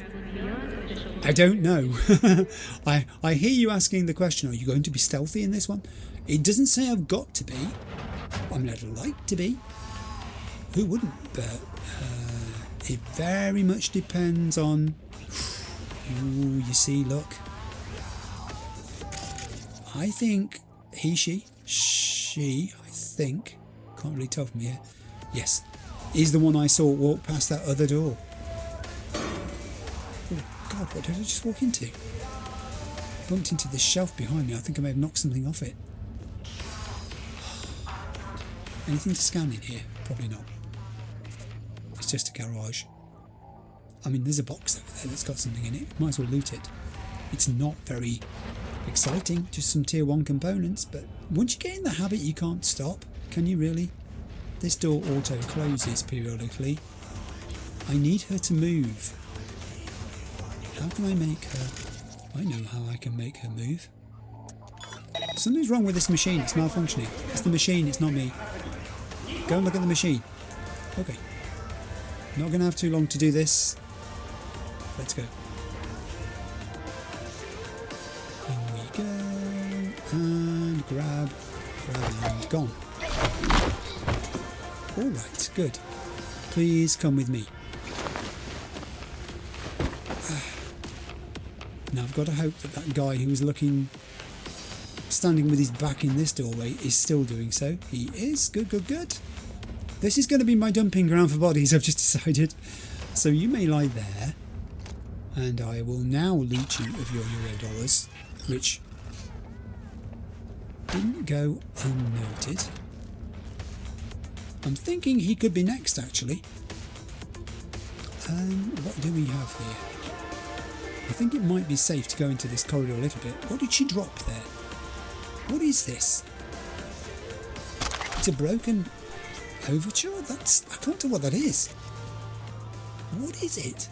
It's glowing and it's not really giving me any feedback. I can jack in, but why would I want to? What am I doing? It's an access point of some sort. What do I need? 1C, 55, 55, 1C. 1C, 55, 55, 1C. I need another 1C. 1C. Okay. It's unusual for me to jack into one of those. That's what foxed me there. Oh, this place is spooky. Is it going to be like this all the way through? Yes. That's a door I don't want to open because that guy... I think it's got to be this one next. Put your gun away. We'll try this again. We'll try and be stealthy again. Careful. Careful. Ooh. Can he be seen by any other Valentino? That's the important thing. I don't think he can. Come with me, please. You're wanted on the garage phone. It's this way. Alright. Loot, pick up, and put away in the garage. Again, I don't think there are any containers into which I can easily put bodies here, so this is going to be it. I'm essentially doing this so they don't get discovered by other people. I'm not necessarily doing it out of a need to be tidy. On this particular occasion, oh, there is one over there actually. I could have put him in that one. Oh, go on then. I'm not going to do this all the way through because there could be 30 bodies. But it's good practice, isn't it? Those people who say you should do this because, every time you do it, there's a bonus attached to it. I think it's probably more important early game rather than later in the game. And probably also more true of higher difficulty levels where every little bonus you can get is significant in making you feel a bit more in control. Let's take this and go this way.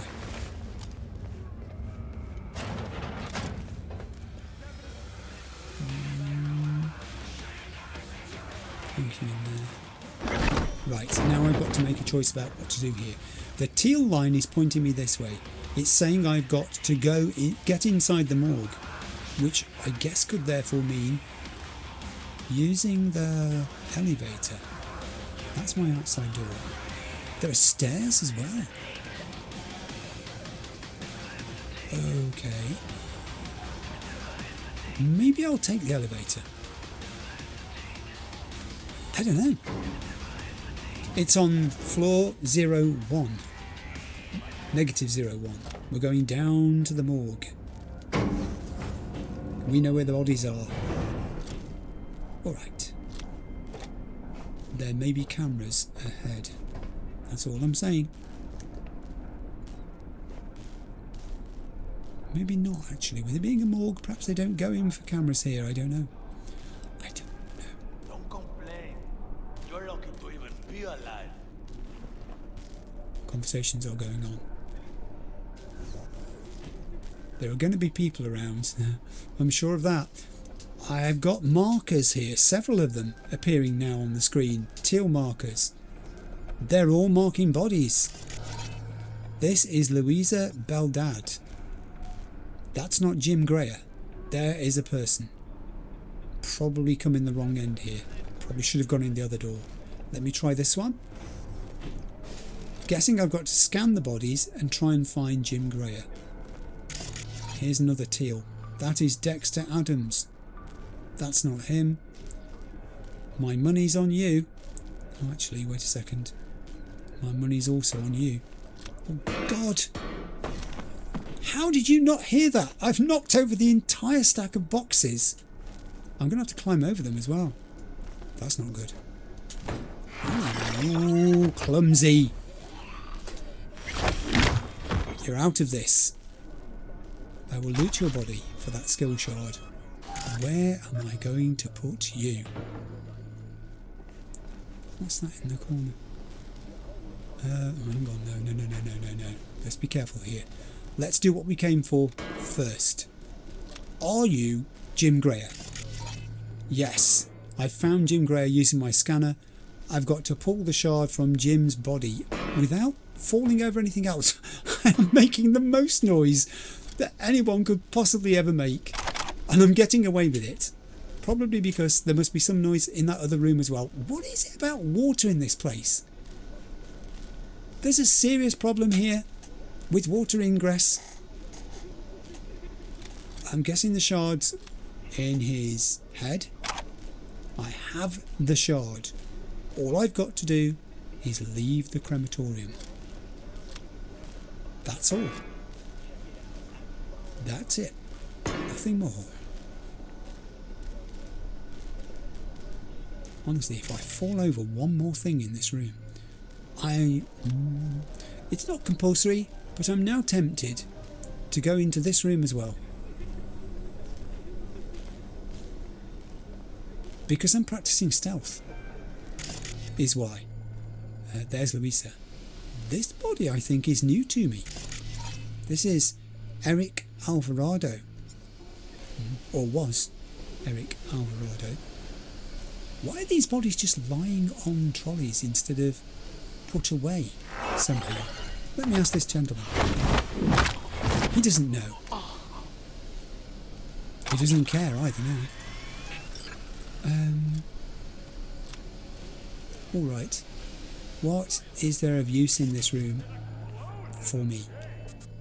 Let me look around and see. Well, there is a place actually where I can put bodies. Actually, since you're not putting these bodies in them, I might as well put these other bodies in that I'd made. Because you don't want too many bodies around here, do you? Well, I would if I could. I've got to find them first. Let's pick this one up. Come on. Oh, they're getting heavier as the episode goes on. These bodies weigh more and more. I swear they're getting heavier. Right, in you go. It's nice and cold in there, isn't it?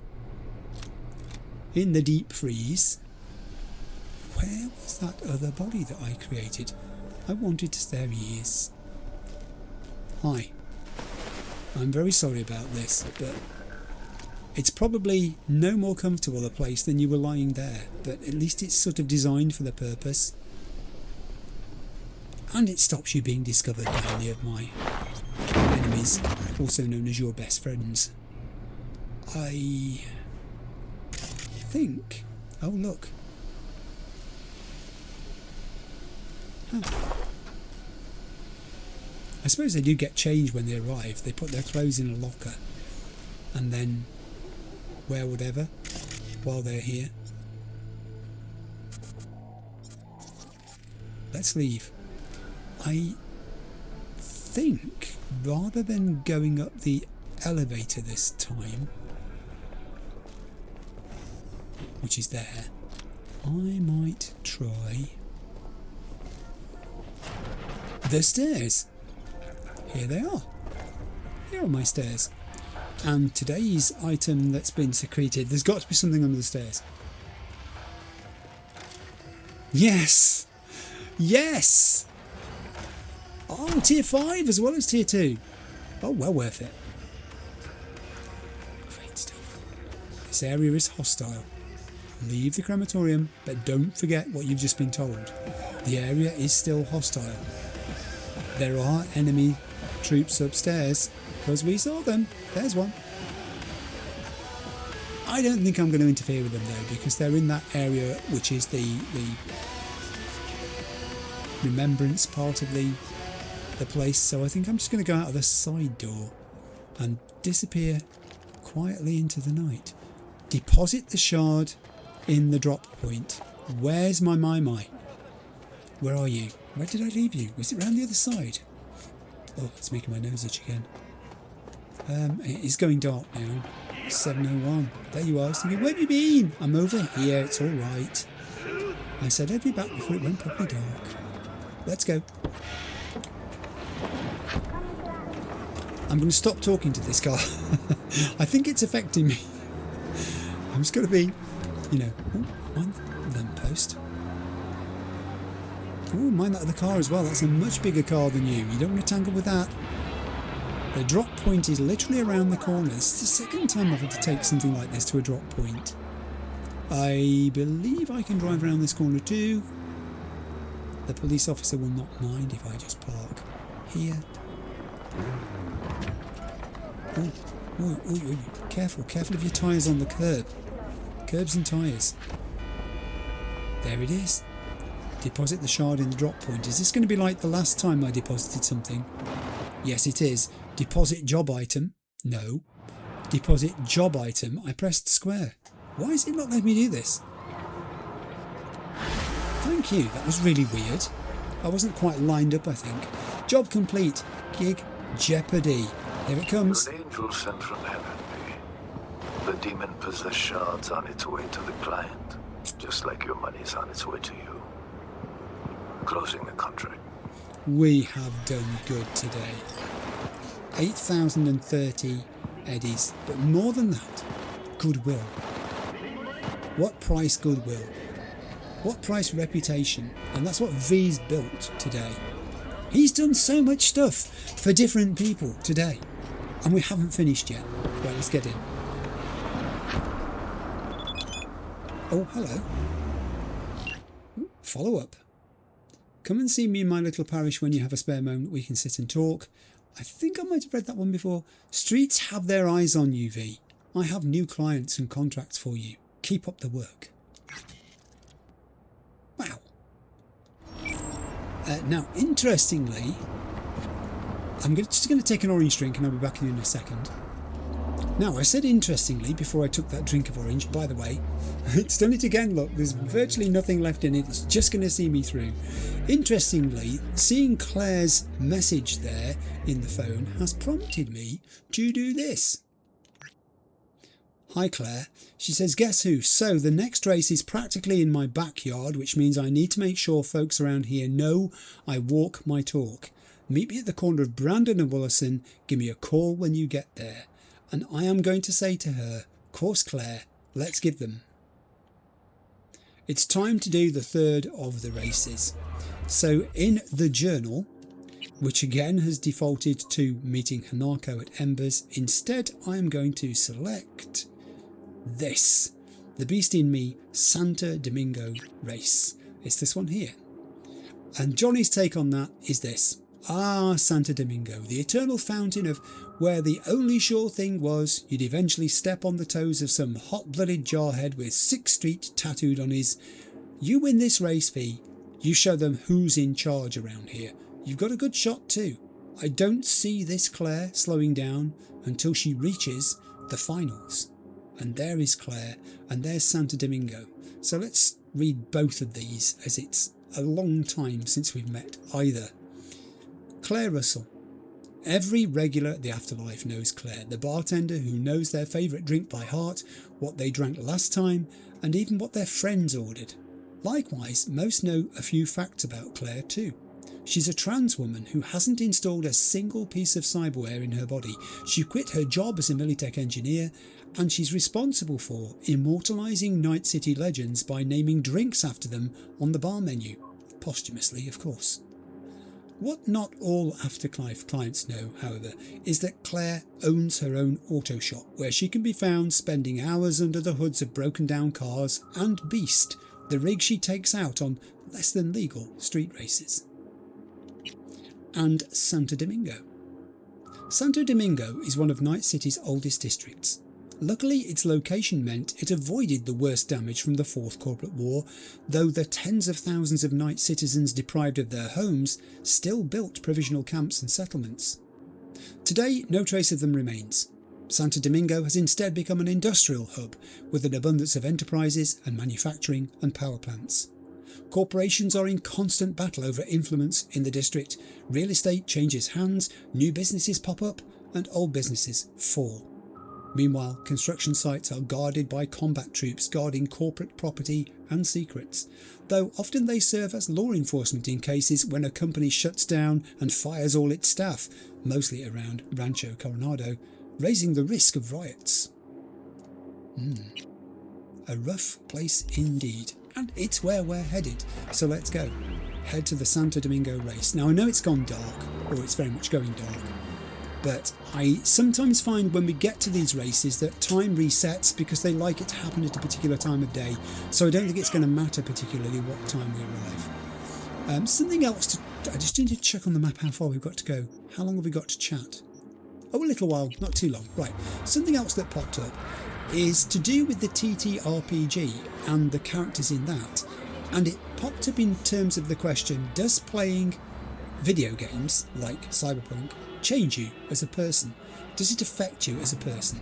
I definitely think it causes you to think about your personal beliefs, your morals even, I guess, when you're in situations like we've been in today.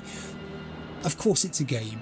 Of course you have to separate real life from what you're playing as a piece of fiction, but nevertheless, all art of this sort affects a person who experiences it.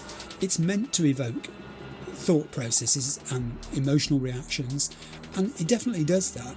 But in the TTRPG, and I guess this is what actors find gives them the buzz, I don't play TTRPGs, you need to know this, but I get the feeling that they involve acting, they involve playing a role and getting that kick from not being yourself, from being someone else for a short time, from taking on a different persona and having fun exploring that person's life, the joys of it, the sadnesses of it and all the rest.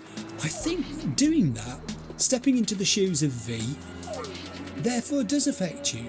while you're playing the game, certainly, you know, you can find yourself, I do, completely immersed in that person's problems and hopes, and you want them to do well. You do root for them and hope that they thrive and find happiness. So yeah, I definitely do think it affects us in that way. It makes us involved. And the other thing, of course, is that not everybody feels that. Some people play games more in an arcade style, where it's more of a sort of shoot 'em up with lots of driving, and there's nothing at all wrong with that. It's simply about personal tastes.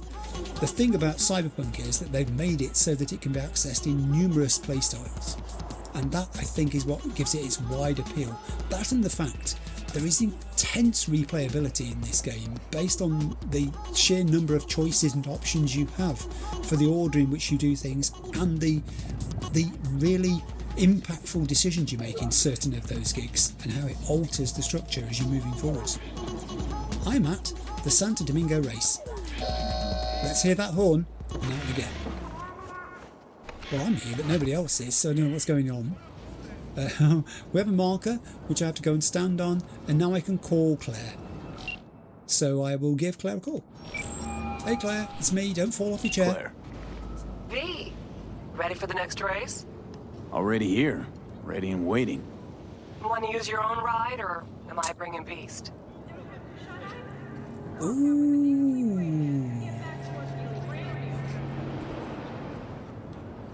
Well,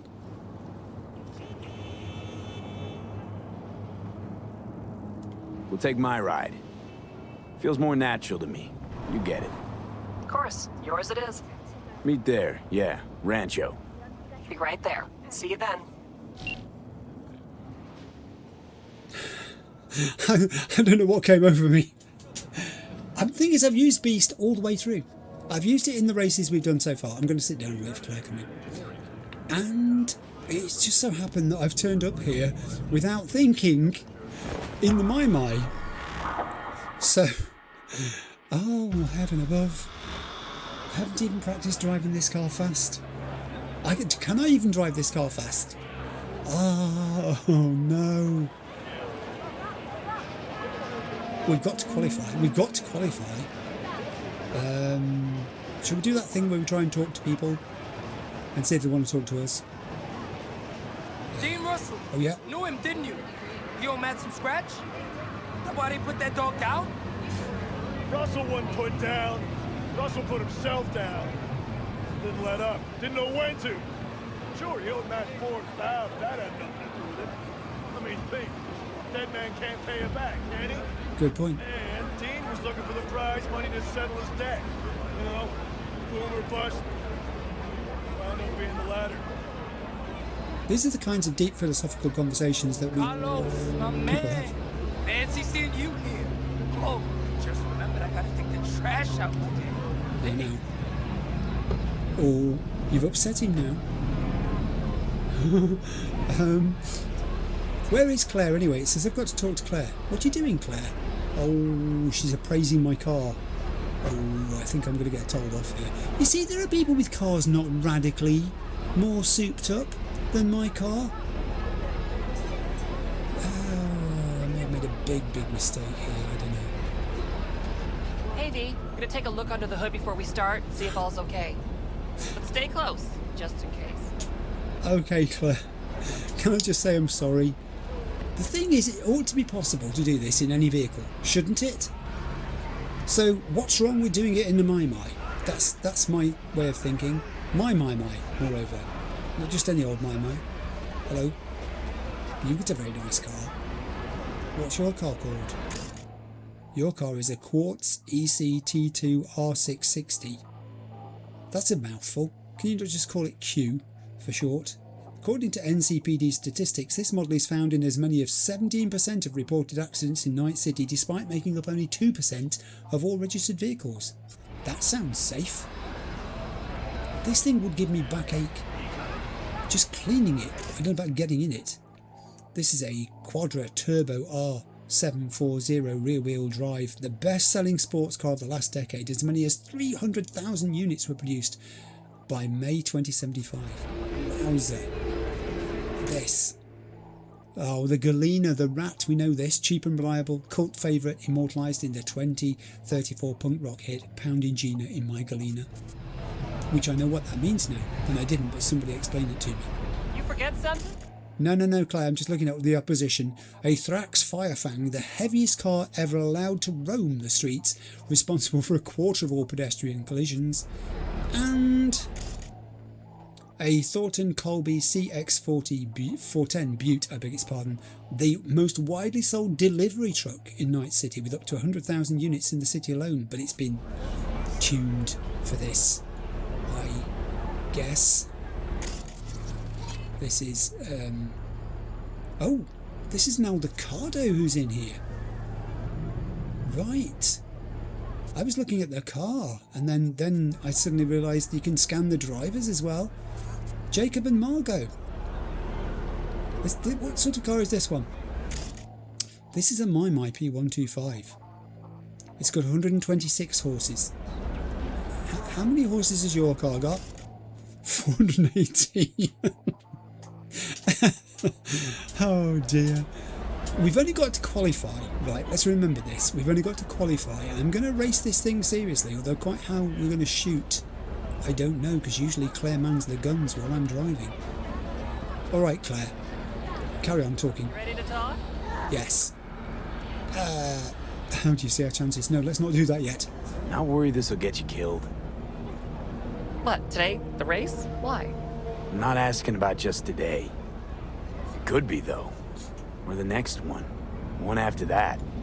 A Chew of mine got shocked and killed by a faulty toaster in her own kitchen. So, you know, it is what it is. Que sera, sera.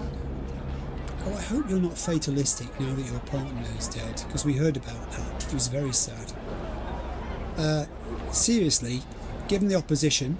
Our chances, how do you see them? Well, it's gonna be tough to beat out Luigi.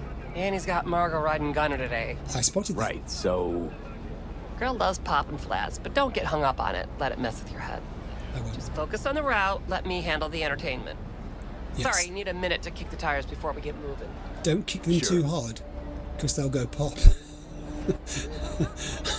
Open stash. It's not a stash I need. It's a rocket. Is it time to get in? Shall we get in? I'll get in, I think. It says get in. Are you going to get in? Well, I think there's room for us both, Claire.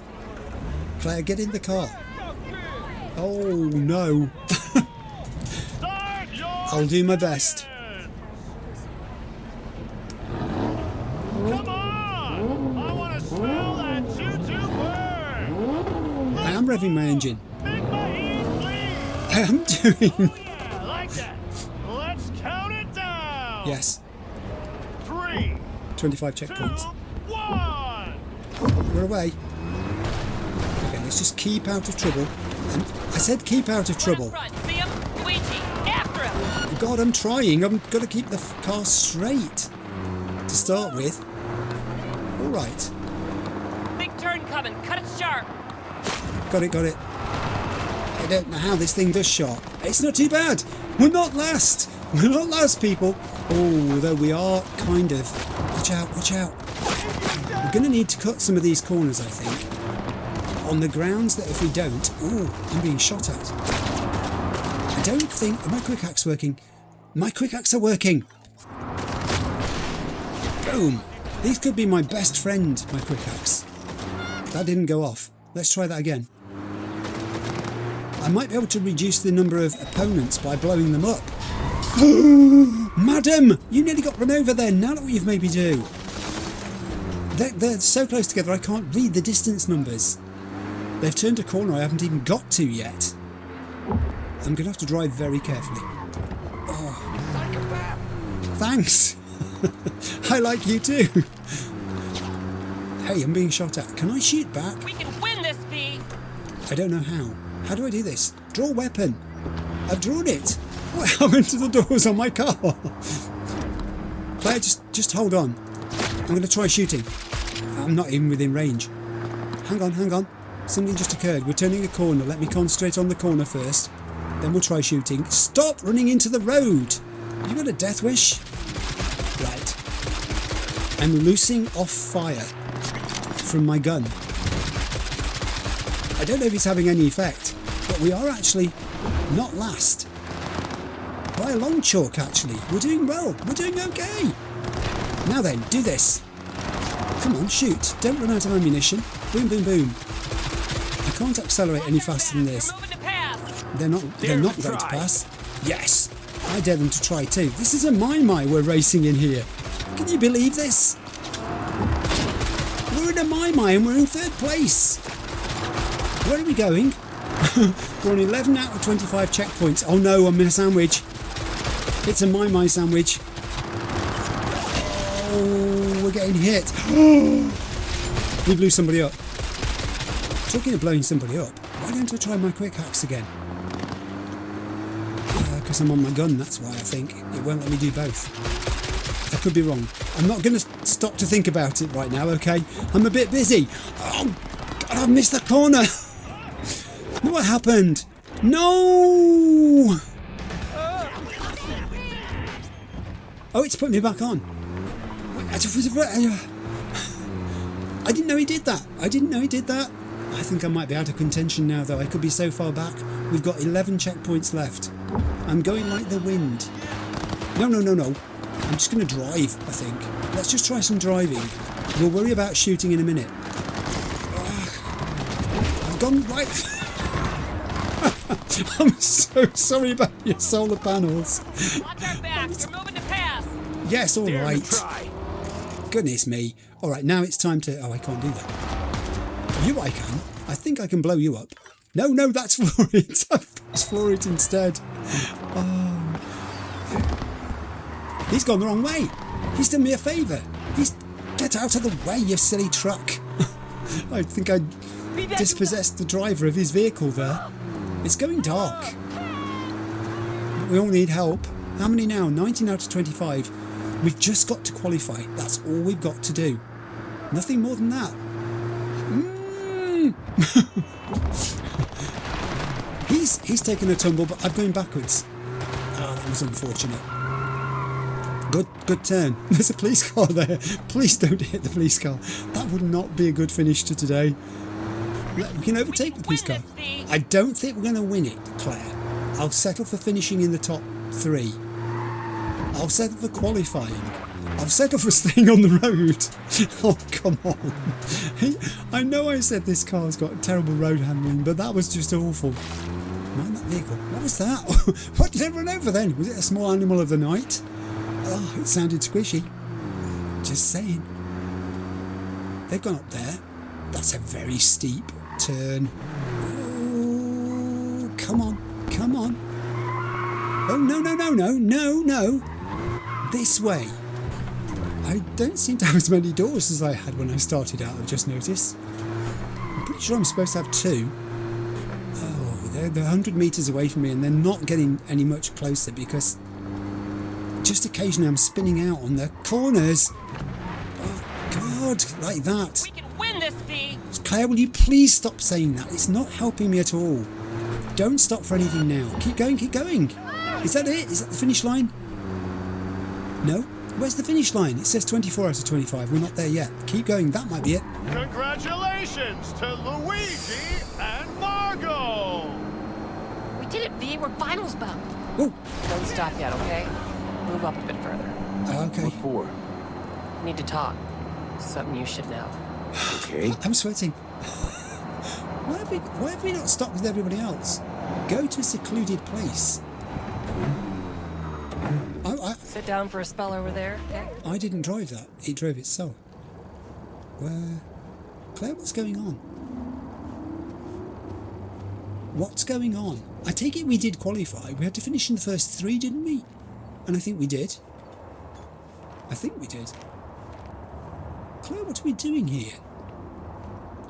I mean, don't get me wrong. Look at that for a vista. Come on, V. We need to talk. I need to. That's it. It is a nice view. Quite the view. Look at it. Yeah. Me and Dean. We like to come here. Oh. Okay. Wanted to tell me something?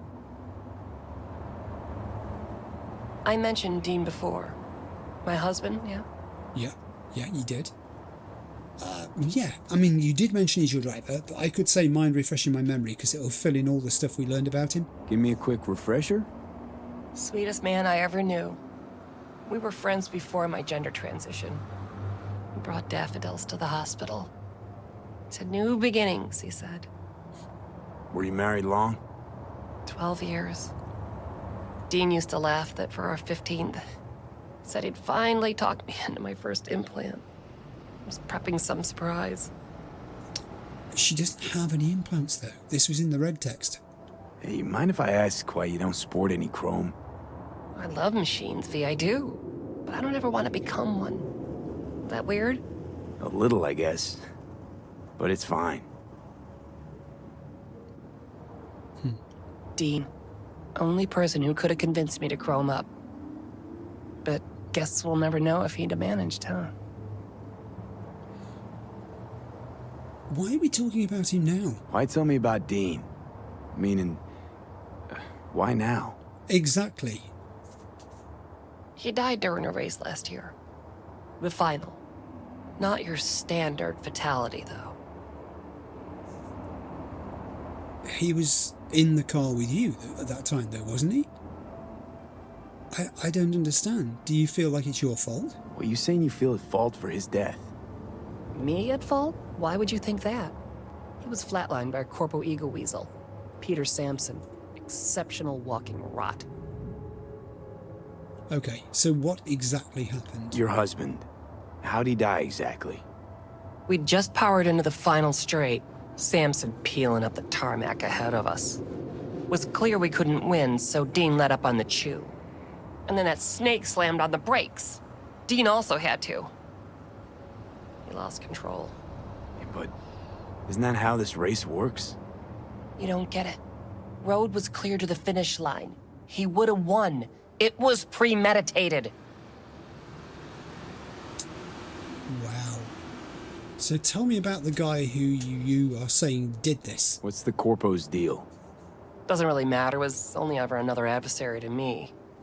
But to Dean and Sampson had a history going way back. Okay. Something happened between them? Dean never admitted anything, but yeah. Yeah, there was some kind of strife. Wow. Something personal to their rally rivalry. When Sampson came first, Dean got hot and bothered. She thinks it was murder. She thinks it was literal murder. Oh, crikey. I've got to ask her the question. You 100% sure the killing was deliberate? Not your emotions talking now? No. Saw them argue to the crack of the starting gun. I'd kill that bastard. During the race? Folks die on the track all the time. Won't seem unusual at all. Another day at the races. In line with the rules. This is unexpected.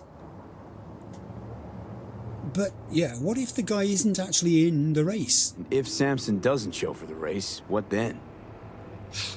He'd never miss a chance to puff out his chest. He'll race. Circuit champ last year. No way he'll let that go. Not try to repeat. Am I being asked here to be your co-driver? You want my help in doing this? And me? Guess you want my help to zero him. Killing Sampson matters more than taking first. We have to make a choice. Sorry I lied to you, V. Don't worry, I'm getting used to it. Oh. Now look at these three choices. What do you say? I can walk away. I can literally walk away and say, this is not happening with me. Find somebody else. I can say, I want to win the race. That's the reason we did these things. You told me this was about racing. Or I can take Claire's side and we can catch up with a murderer. It means a lot to you, this. So yeah, let's bury the bastard. Thank you. It's important. I need it. See you for the final? That's right. Till then, V. And so saying, Claire left. Whoa. Job complete. The beast in me, Santo Domingo. That is the point at which I'm going to stop today. I'll be back to you in a minute. That was episode 68, and it did exactly what I wanted it to do. It felt right. V was fully engaged with the sorts of activities which belong in his repertoire. We pushed that trolley up and down the entire supermarket of opportunity and filled it with stuff from the different aisles. We did gigs for fixers that we've not had much contact with for a long time. There was some NCPD stuff. There was some contact with various gangs. We helped out the Aldecados. We had an extensive stealth opportunity, complete with putting bodies away so that your enemies don't find them, which I've never really done before at all. We had contact with Songbird as well, which is that little mystery to do with the Tycho pin that she left there as well. I still haven't quite worked out how that got there. But the big one for me was the end one, which was Claire, and discovering that I got her wrong. I thought she was a tragic figure who was living a quiet life, that she'd had it good for a number of years, and then there was this horrible accident. Her partner was killed. It was all very sad, but she's settled into a kind of routine lifestyle now where she spends part of the time working as the barkeep at the Afterlife and part of it in a garage working on her beloved cars, the thing she shared with her partner and of course Beast as well. I just think I don't quite know how I got that so wrong, that she would all the while have been harbouring this resentment towards one person and was purposefully engaging V in helping her to qualify so that she could get her revenge on that person. So I was roped in. She apologised for lying to me. I think it's not so much that she lied, that she didn't tell me the whole of the story. So I can understand that. I don't think it's a lie on the scale of Songbird. I think this is a small lie. I mean, it's still going to be a deadly lie by the sounds of it, because I had the opportunity to walk away, or to say, let's just make it about the race, shall we? Or to go fully in with her and say, yeah, I agree that there is an unpunished murderer out there. Let's do something about it. And that seems to be what Claire wants to do. And that's what V, in character, has signed up to. So yeah, as I said, that shopping trolley is piled high. I'm very satisfied that we got value there for the eddies that we paid for that shopping. Just got to load it all now. The thing about episode 69 is I kind of have an idea where I want to go with it, so I'll talk about that when the time comes. I just want to remind you of the bit I started with at the very beginning, point 0 on my iPad, which was about the future direction of the channel in terms of what I'm going to be playing game-wise when Cyberpunk's first run has finished. So I'll be interested to read your comments and feedback on that if you'd like to lead it. I've got to be careful. I can't really respond to your comments and feedback with anything other than what I've said so far, of course, because it's not like I'm going to suddenly make my mind up in the middle of reading a particular comment. I'll take them all on board. It's not a decision that has to be made right at this moment because we have a distance still to go. As I said, we're obviously much nearer the end than the beginning, but there is time to work some of these things out. So yeah, if you want to join in and let me know what you think, by all means do. I've got to temper that by saying, obviously, that different people have different opinions. So just as you're expressing your opinion, there may be others who disagree with you. And I hope we can sort of have that comment section in its usual format where everyone's very tolerant of other people's views. That's it. That was episode 68. See you for episode 69. Bye for now.